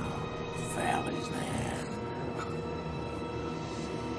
I'm saying just once, that Offlander ain't getting to the top. Time for you to let go of that road. You trespass. You pay the price. Now drop that road. Drop that road. Foxconn 1 entering the truck. Roger that. Maintaining visual. It's her! Are they okay, huh?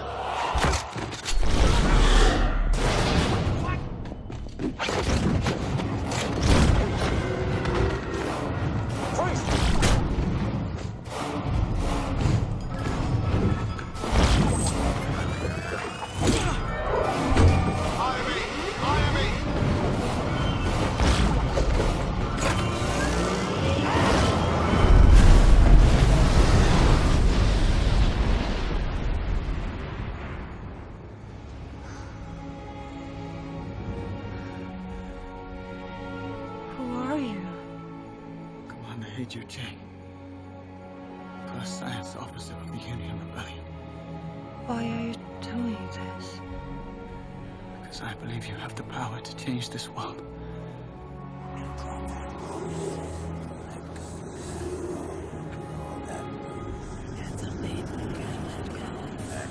Hands up, David. Don't go. No.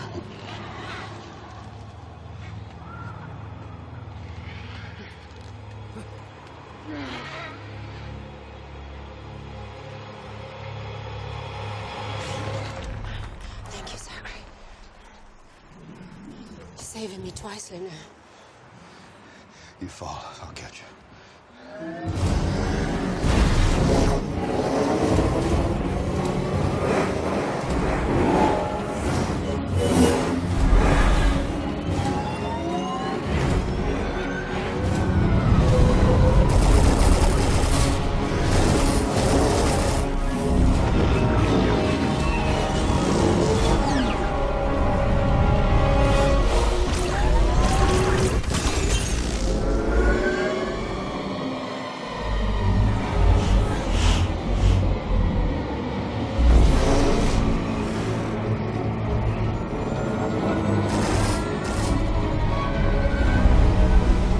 Excessive force confirmed. Stop them. Stop them now.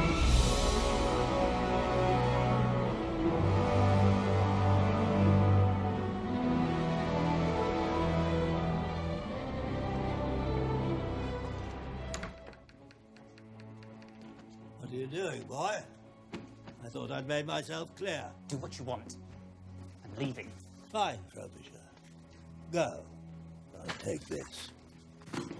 Give that to me. It's mine. I'm warning you. Under the conditions of this relationship, I'm certainly within my legal rights. Give it to me. Give it to me, or I swear to God I will kill you as you stand. Please. You're a coward. I'll do it. You won't pull that trigger. Your kind never does.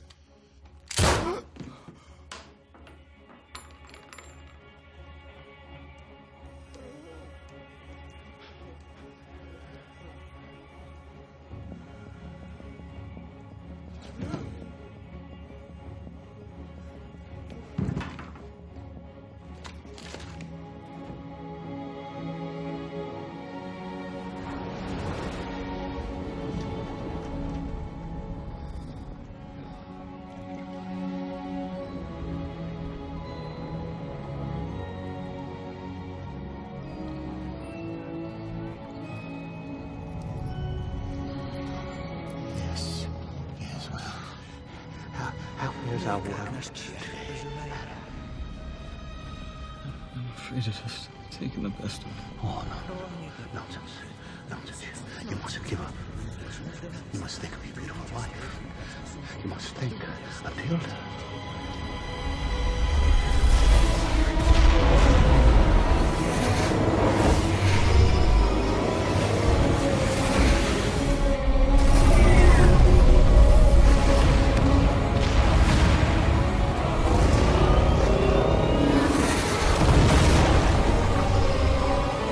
Trapped in the downway. We've got them.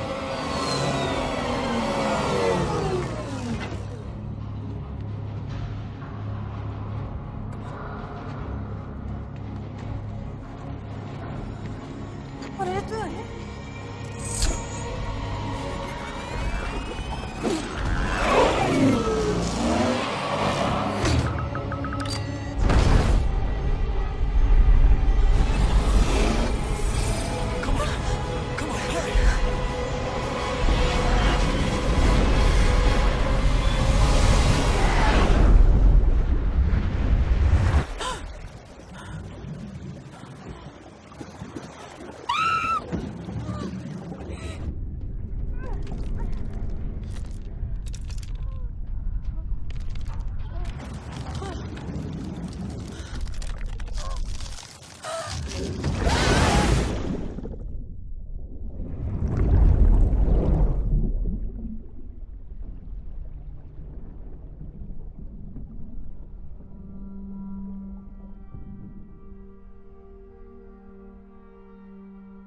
Nay, the dead never stay dead. Open your ears, and they never stop a yibbering.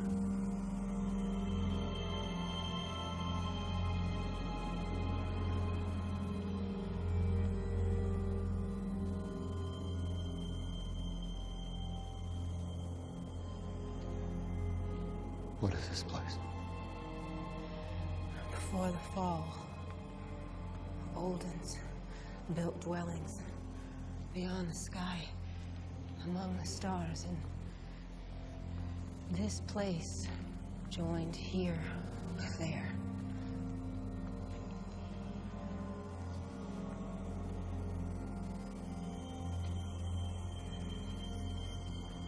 Son me.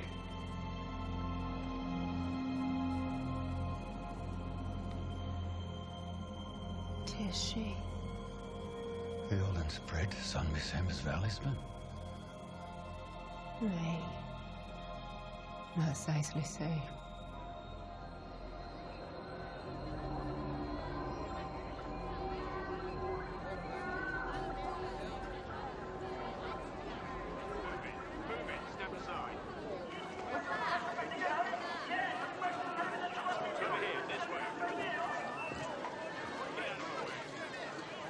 Come on. Stay close. Fabricants get snatched here. All clear. Thank you. No sweat. We're partners. But you gotta tell me what's happening. Okay, let me take off these clothes, call the cops, and I promise I'll tell you everything that happened in the morning. Okay. But I hope you realize you just said exactly what every character in any decent mystery says right before they get killed. Good night, Javier.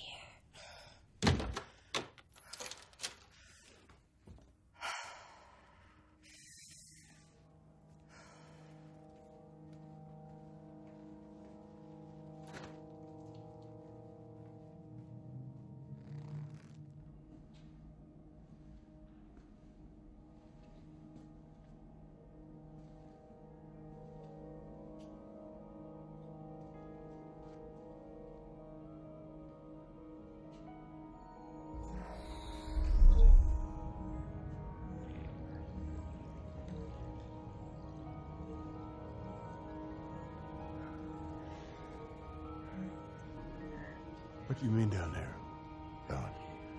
The Oldens and Valley's been praying to Son me. Not precisely the same. The men, they were different. Different? How? You want the true?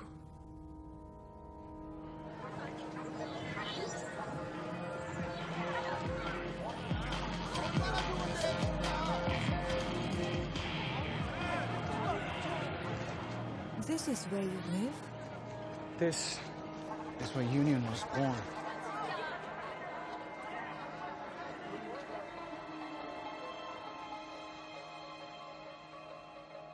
Sanmi weren't no god.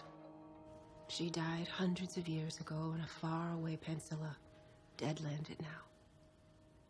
What? I cog Valleyman's beliefs. I know a best teach Samni was a miracle. Birthed O'Darwin god is smart, but ain't the true.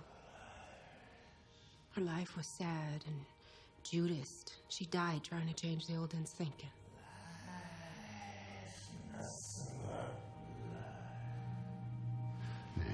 Nay, you're lying.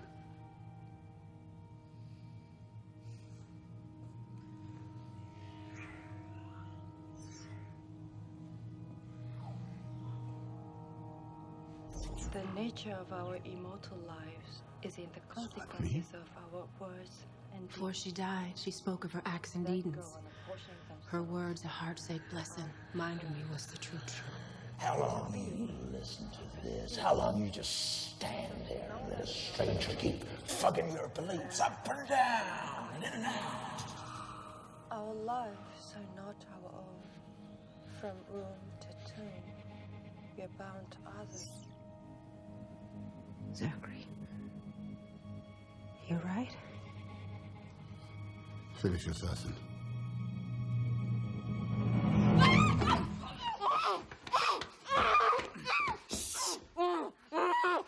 If I wanted to kill you, you'd be dead.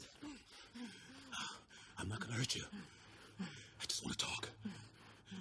Be cool. All right. Oh! And if I wanted to kill you, you'd be dead already. How's that feel, huh? Good conversation starter, isn't it? You are Lester Ray's daughter, that's for goddamn sure. You knew my father? Korean War.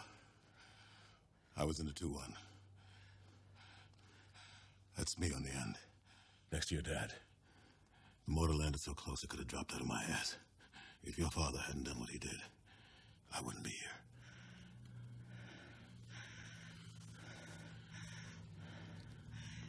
Guess that makes two of us.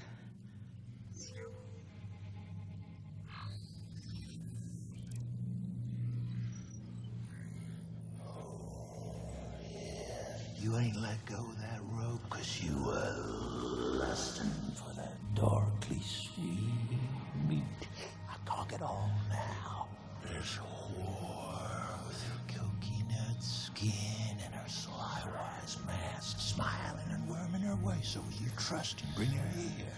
Skiven and sieving for what? For what, fool?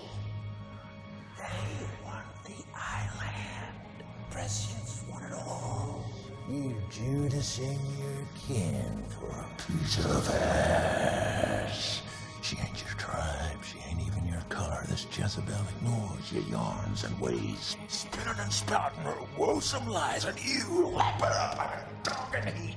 Bitter truth, ain't it? Then do something to stop her. Take your spiker and slit that route. Protect your tribe, protect your sis, little cat can't kill her now, before it's too late.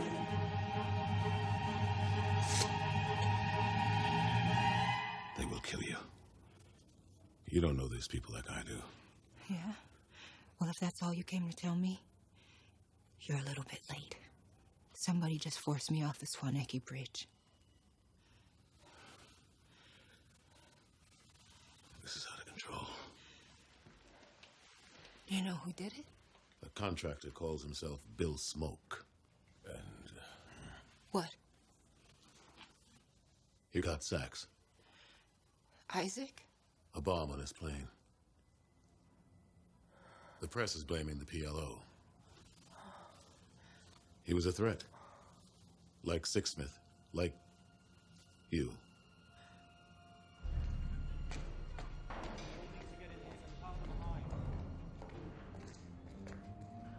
Bring them through.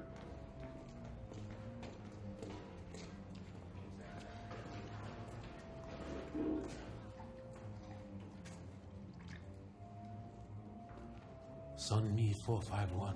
I am most honored to meet you. I am General Anko Apis, leader of Union. Who's paying him? Same guy that pays me. Lloyd Hooks?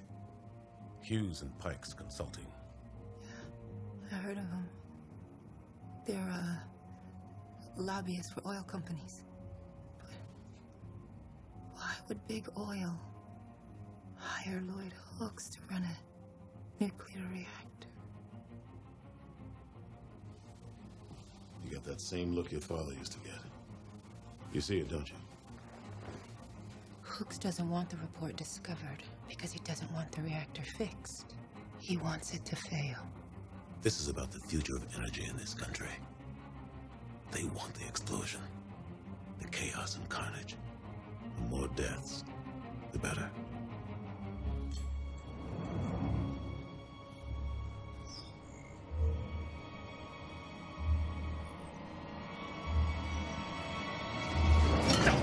Can't cock it.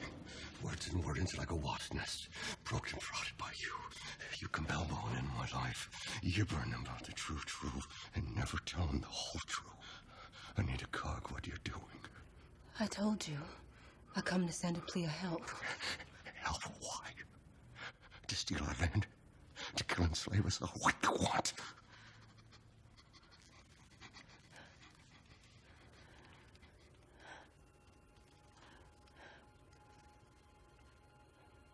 Persene's dying, Zachary. Just like Catkin.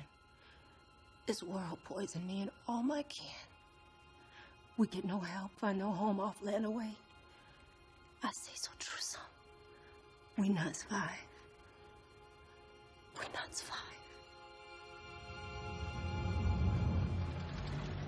Ayres has the dogs after me. The bullet passed through, killing little more than his appetite. Yet he's out for blood. We'll have to pay the piper. I should call the cops. Won't help. How do I know you're not lying to me? Smoke will be coming for me as soon as he figures out I'm with you. We need that report. I can't protect you for long without it. General Apis. You, my dear, are proof our efforts were not in vain. But I'm just a diner server. I was not genomed to alter reality. No revolutionary ever was. I'm sorry. I cannot do what you're asking. It would be a difficult choice for anyone. But before you call your decision final, there is one last thing I would like you to see in order to fully understand what we are fighting for.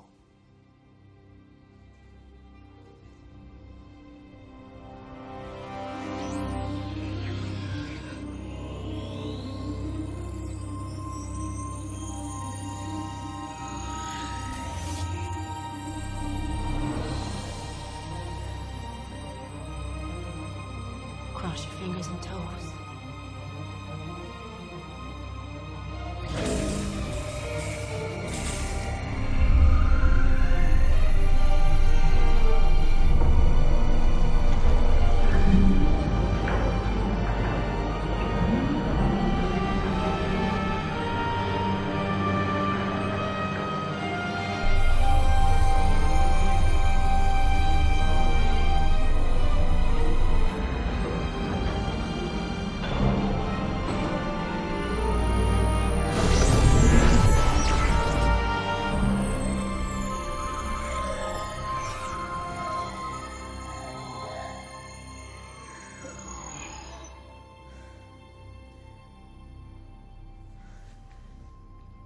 If your prayer be answered, will your prescience never return to the valley again? Those wishing to come with us, be welcome. The valley's my home.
Sixsmith.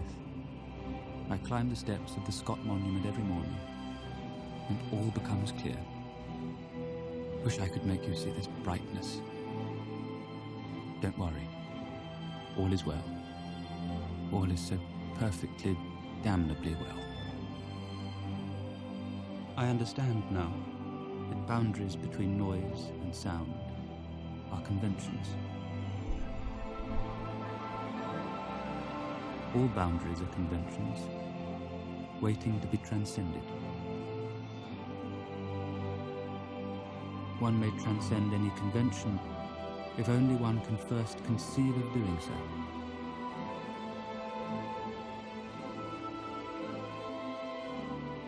At moments like this, I can feel your heart beating as clearly as I feel my own. And I know that separation is an illusion.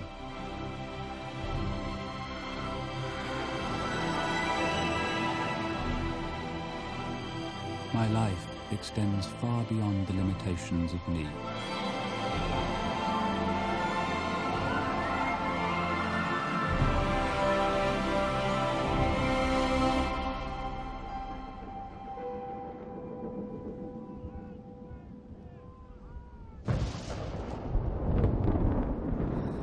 Storm is coming, Mr. Yun.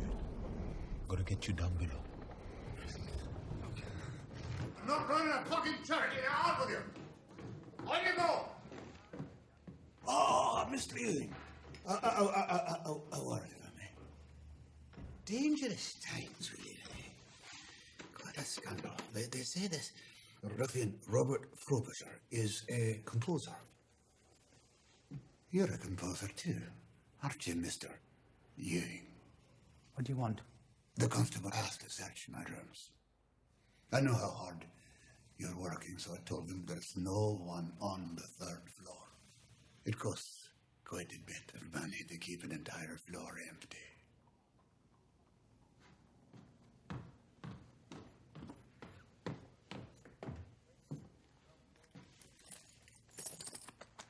That's all I have.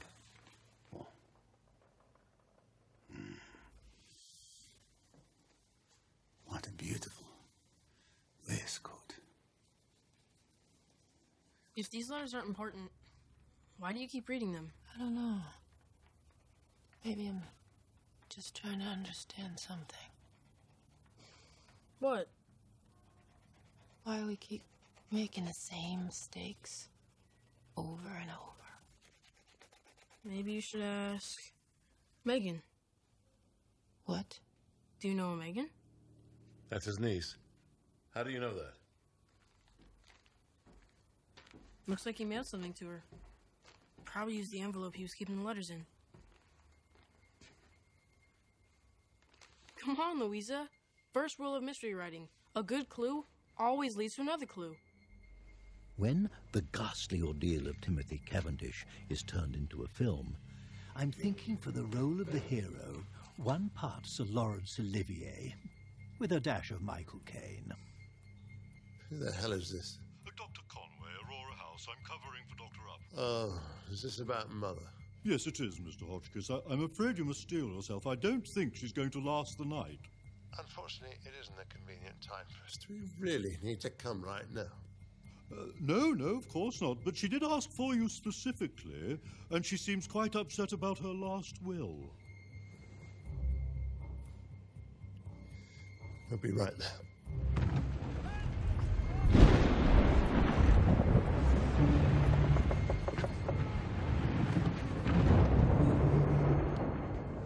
The plan was a series of toppling dominoes that commenced with Ernie announcing my death to Nurse Noakes. I know.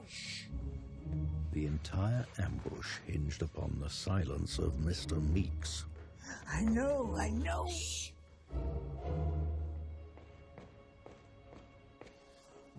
Mr. Cavendish? Everything all right?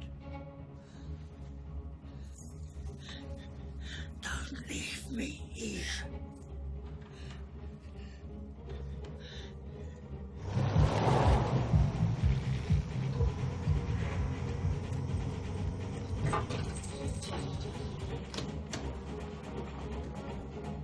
Mr. Cavendish?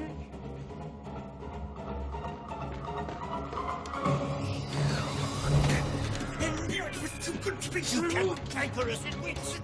Mr. Hotchkiss, your mother is my dearest friend here. Do please hurry.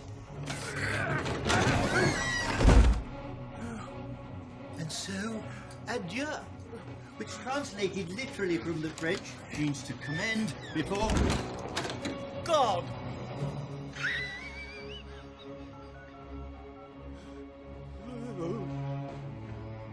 I have Joe Napier on line 1, Mr. Hook. He said he can't wait. For God's sake, Joe, I am late already. What's up? I got a call from that reporter. Ray? She was asking about Sixsmith. I see. You said she wasn't going to be a problem. Some problems are more resilient than others, Joe. Where's the ruddy key? Did you not leave it in the ignition? His wife was driving. She took it. The ruddy female took the key in with her.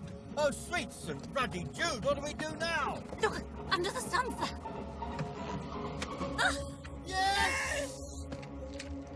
What is it? It's not a key. What do you do with it? What else could it be? Well, how does it work? Oh, no. Well, think of something. You're the genius. You're the ruddy genius. We're done for.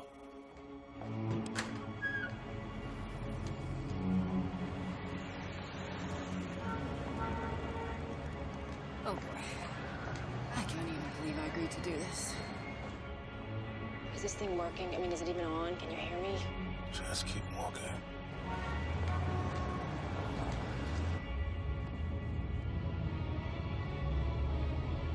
I think he's behind me. Whatever you do, don't look back. Get out of my car! Oh, sir, I'm gonna play your arse straight to your coma if you don't open the door! You get out of my Cavendish! Get that! What's that button for? I've been looking for...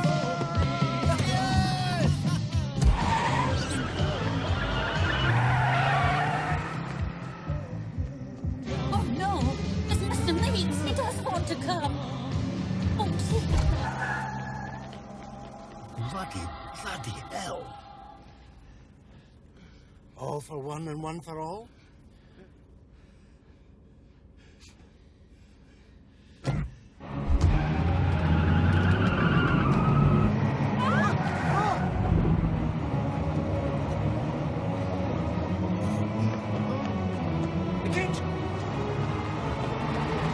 Veronica, would you unlock the door for Mr. Meeks? hello, Mr. Meeks. We're out for a nighttime drive. I know.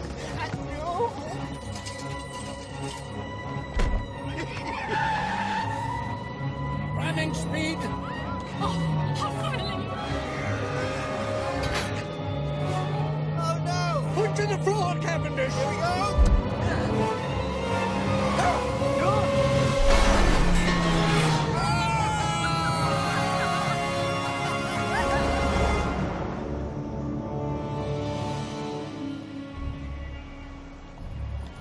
Here we go.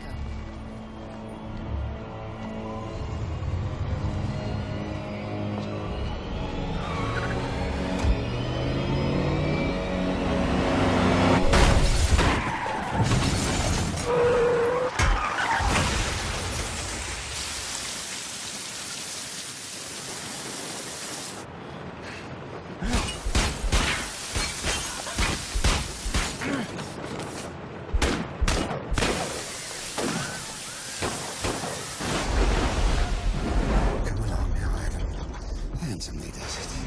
Oh, the worm fights back. It is always darkest before the dawn. Mr. Ewing.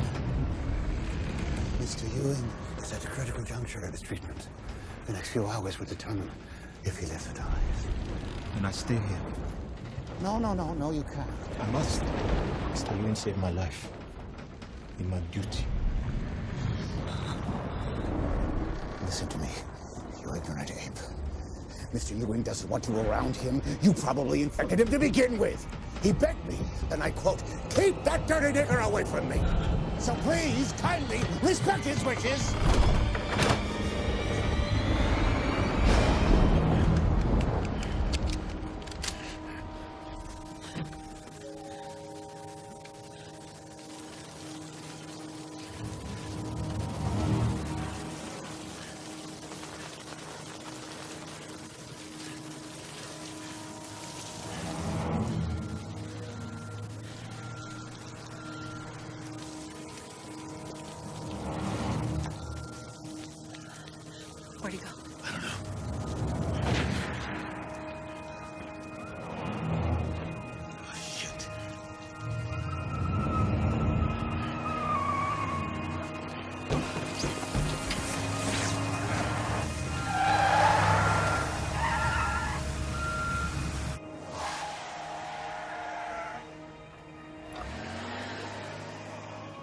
to freedom.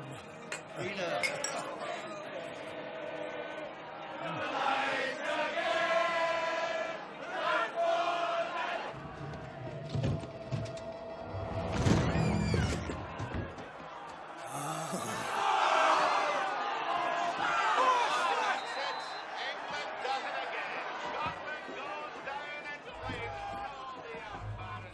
You are going to be sorry in ways you cannot even imagine. Fucking English bastard!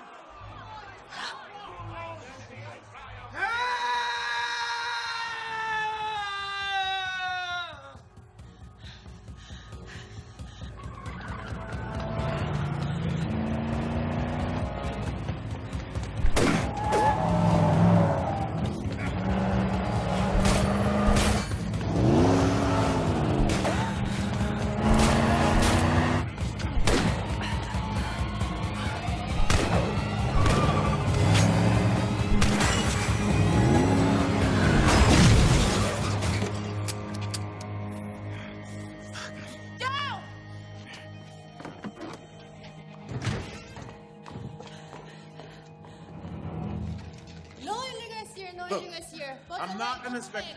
We need your help. I don't understand. Yo sé que no quieres a la policía aquí, pero hay un hombre que quiere matarme. Realmente necesitamos tu ayuda.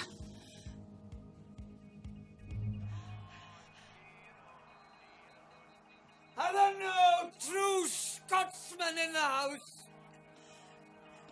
Those there English gallants are trampling all over my God-given rights. These people are mine. They've used me and my pals most direly, and we're in need of a wee bit of assistance. All right, Paul. We'll not let you down. Now, you just look at you, Griever. You can go shank your bloody sporran.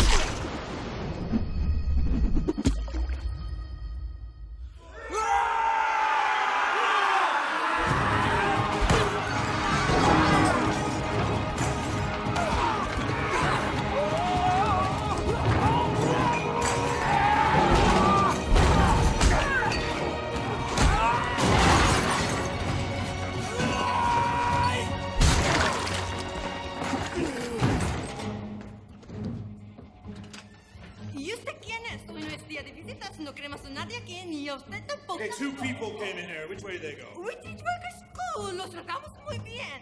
No need union. Which way did they go? Shut up. My boss is many friends with the bag. Shut the fuck up! Don't make a mistake. Stupid fucking wetback.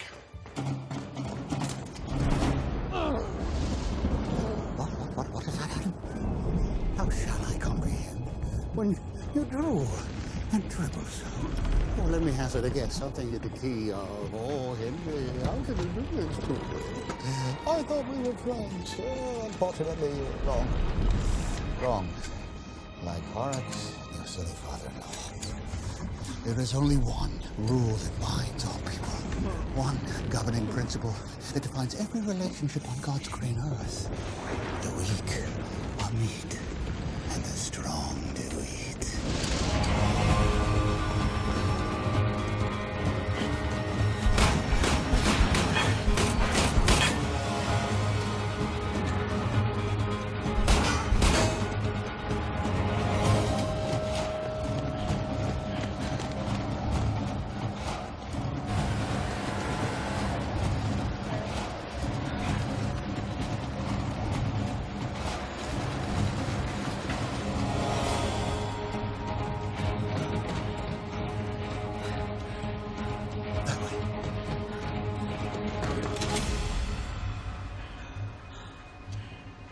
I told Hooks you couldn't be trusted, Joe. You'll be next, you son of a bitch. Part of the business. Enjoy your retirement.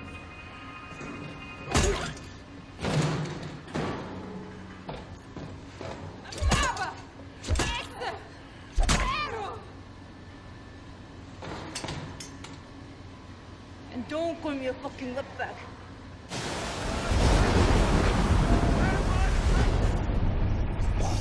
No ask. It's absolutely simple. There is gold in your trunk. I want it. So I have killed you for it.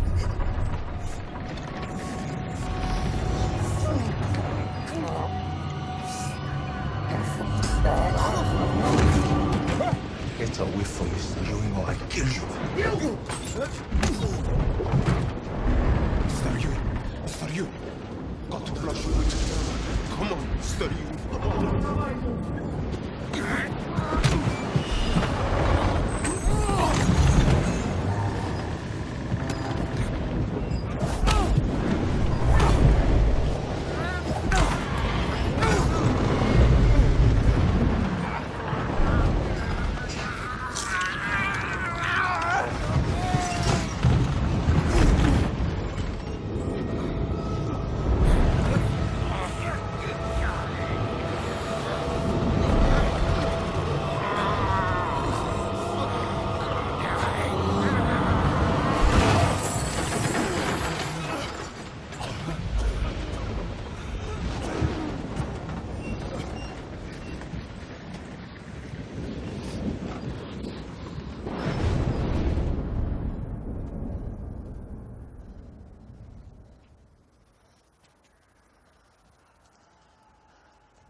What was that?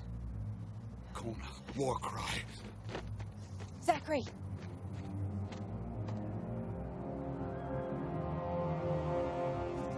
No, Soleil, no. Zachary!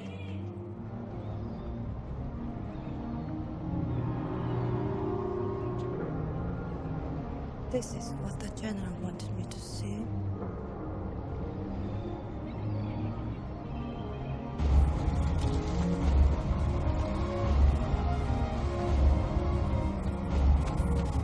The end rushes towards me, unable to eat or sleep. Like Ewing, the mortal coil has become a noose. Would rather become music.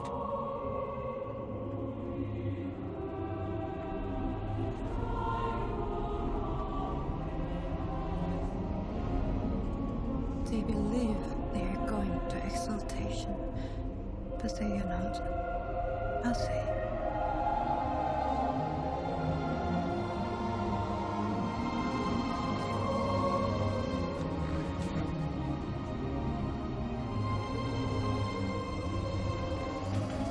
Welcome, Aselso. Take a seat. Just relax. This is to remove your collar.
The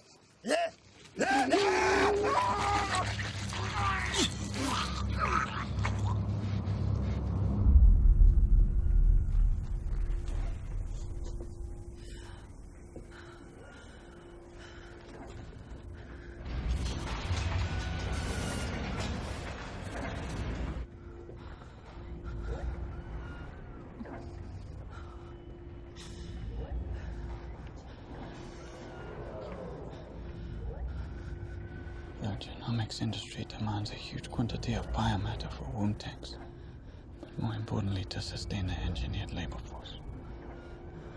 Recycled fabricants are a cheap source of protein. Soap. They feed us to ourselves.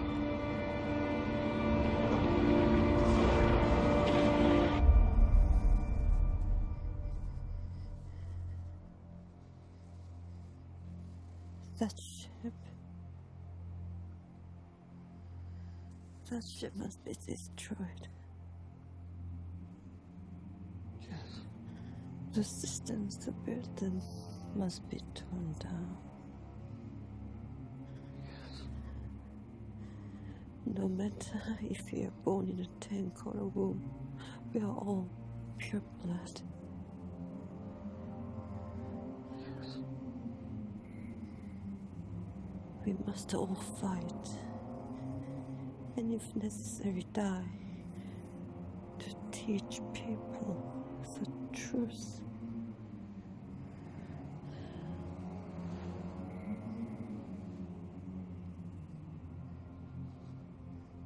This is what we have been waiting for.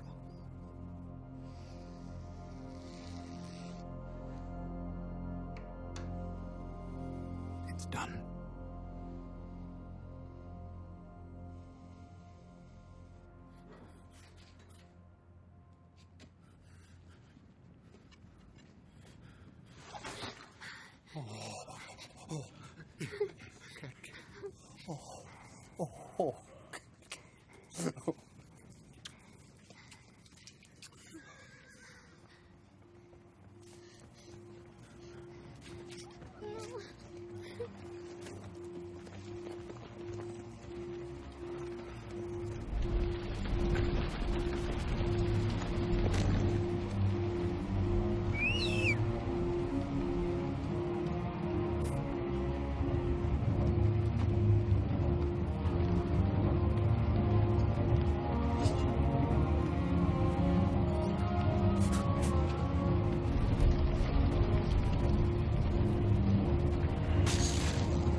You were then taken to a Union-controlled satellite link. I broadcast my revelation to the 12 states and 4 off-world colonies. 18 minutes later, the enforcers attacked.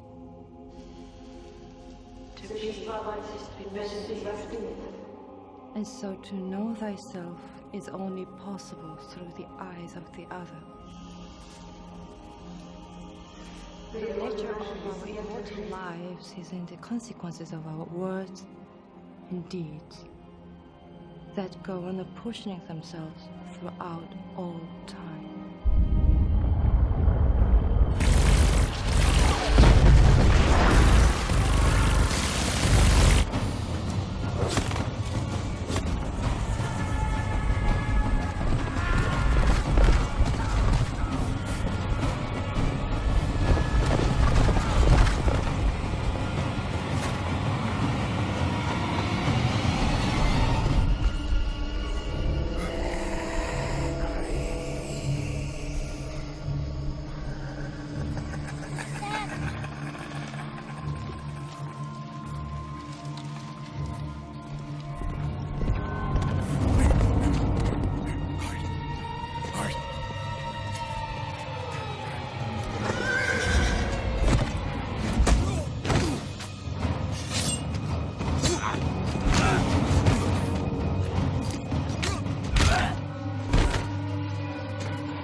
you can achieve while you meet.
Thanks, Army. No. Thank you.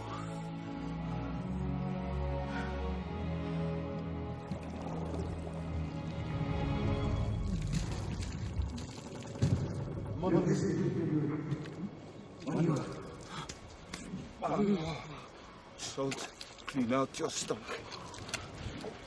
Oh, God. Come on, mister. Come on. Come on. See, where are you? Where are you? Stay in.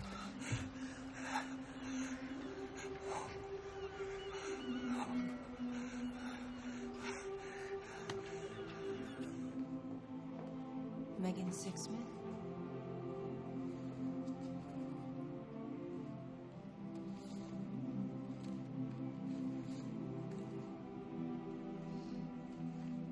Make them pay.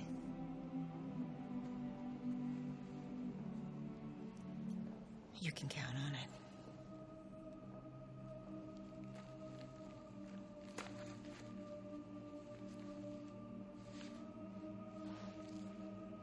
Thank you. My uncle was a scientist, but he believed that love was real. A kind of natural phenomenon. He believed that love could outlive death. Finished in a frenzy that reminded me of our last night in Cambridge. Watched my final sunrise, enjoyed a last cigarette. Didn't think the view could be any more perfect until I saw that beat-up Trilby. Honestly, Sixsmith, as ridiculous as that thing makes you look, I don't believe I've ever seen anything more beautiful.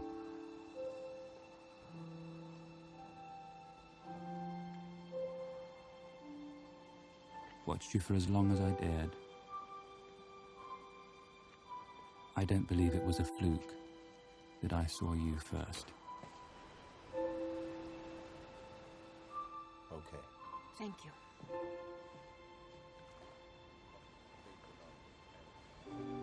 Captain say so. Take you with us. I want to go with Marilyn. Go where? Prescient's in the same boat as us. Got no home neither-wise. Nay. Not yet. You think someone's going to hear your prayer? Come down from the sky? Perhaps.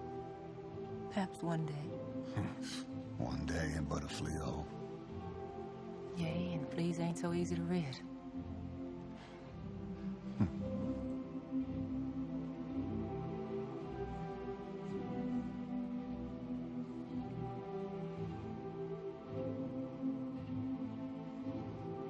I believe there is another world waiting for us, Sixsmith. A better world. And I'll be waiting for you there. May I help you, sir? Yes, thank you. I'm looking for a friend who came to Eden.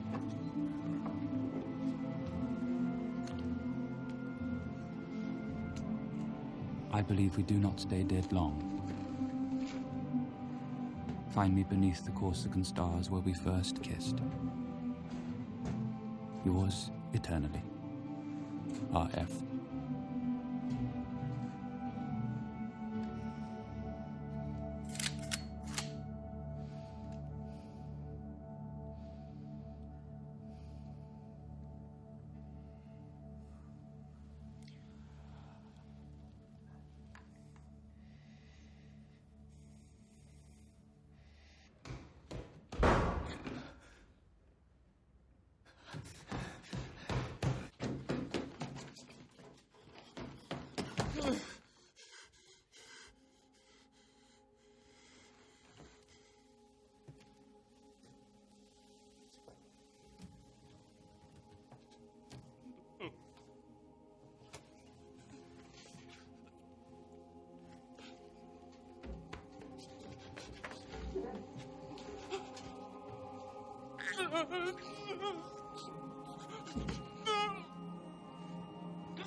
The report said Commander Chang was killed in the assault.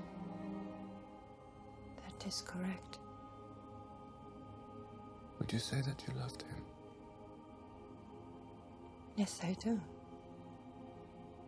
Do you mean you are still in love with him? I mean that I will always be. Our lives are not our own. From womb to tomb, we are bound to others. Past and present.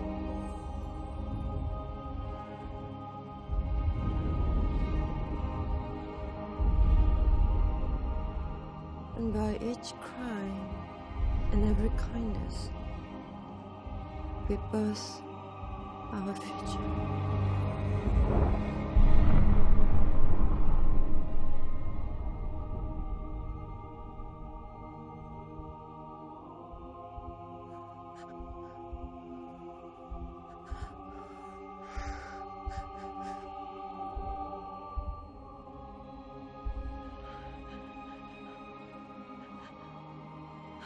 In your revelation, you spoke of the consequences of an individual's life rippling throughout eternity.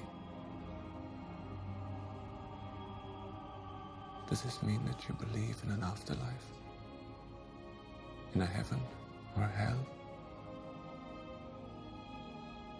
I believe death is only a door. When it closes, another opens. If I care to imagine heaven, I would imagine a door opening. And behind it,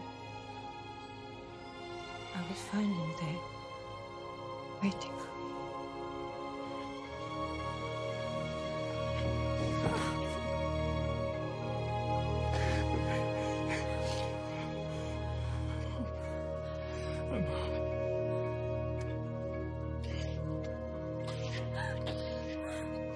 I miss you so much.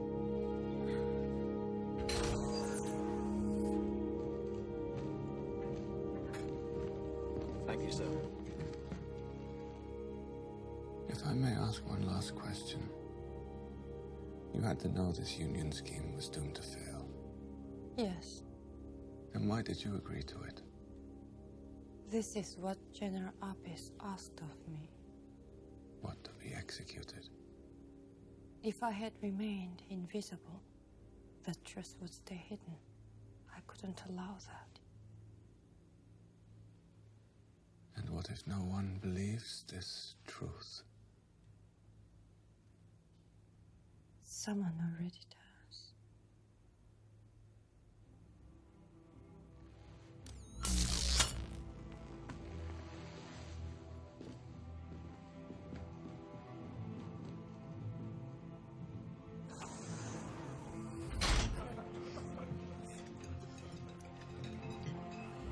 Adam, good God. I've just been recounting your astonishing adventure. Please, join us. Get him a chair. No, thank you. I cannot stay. What are you doing here? I thought the doctor said at least 3 weeks in bed. He did, but this couldn't wait. I need to speak with you, sir. Privately. Of course. Excuse me.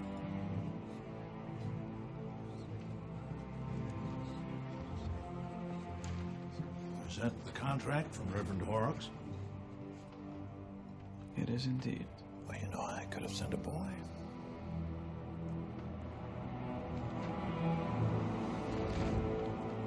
Are you insane? I owe my life to a self-freed slave.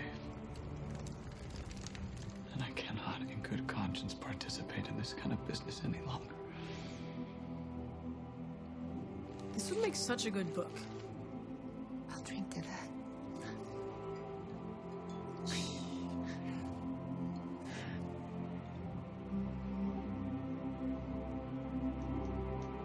Outside, fat snowflakes are falling on slate roofs and granite walls. Like Solzhenitsyn laboring in Vermont, I shall beaver away in exile. Unlike Solzhenitsyn, I shan't be alone.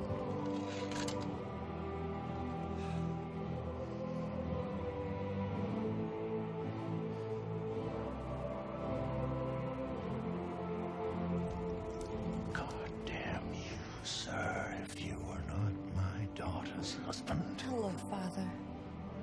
Tilda. What is going on? I've come to say goodbye. Goodbye? Where are you going?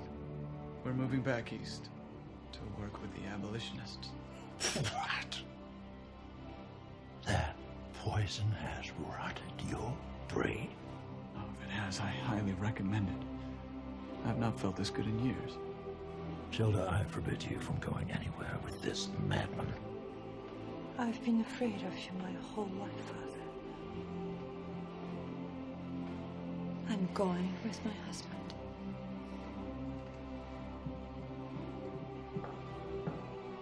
Adam.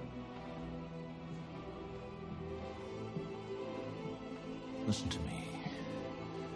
For the sake of my grandson, if not your own, there is a natural order to this world, and those who try to upend it do not fare well. This movement will never survive. If you join them, you and your entire family will be shunned. At best, you'll exist as pariah, to be spat on and beaten. At worst, lynched or crucified.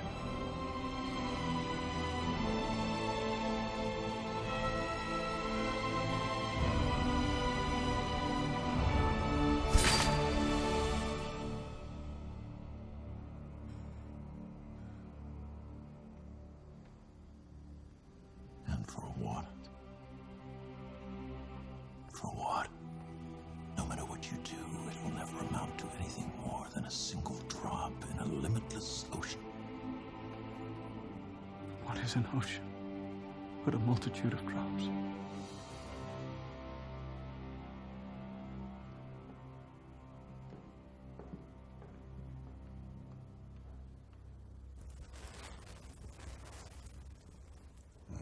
Fiery dying. Just as well. My yawning is done.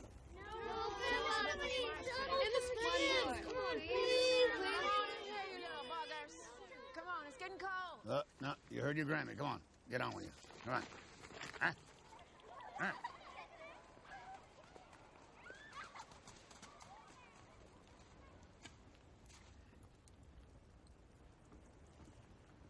You like it out here, don't you, Grampy? Supposing it reminders me of my valley. Which is Earth? That in there. That blue shimmer. Yeah. Now, help your Grampy up. Oh, yeah. You gonna tell us about the Wogsum ship and the big fleet and all the next? Oh, your Grammy tells the next way better than me. Do you still love Grammy. Your Grammy was the best thing that ever happened to me.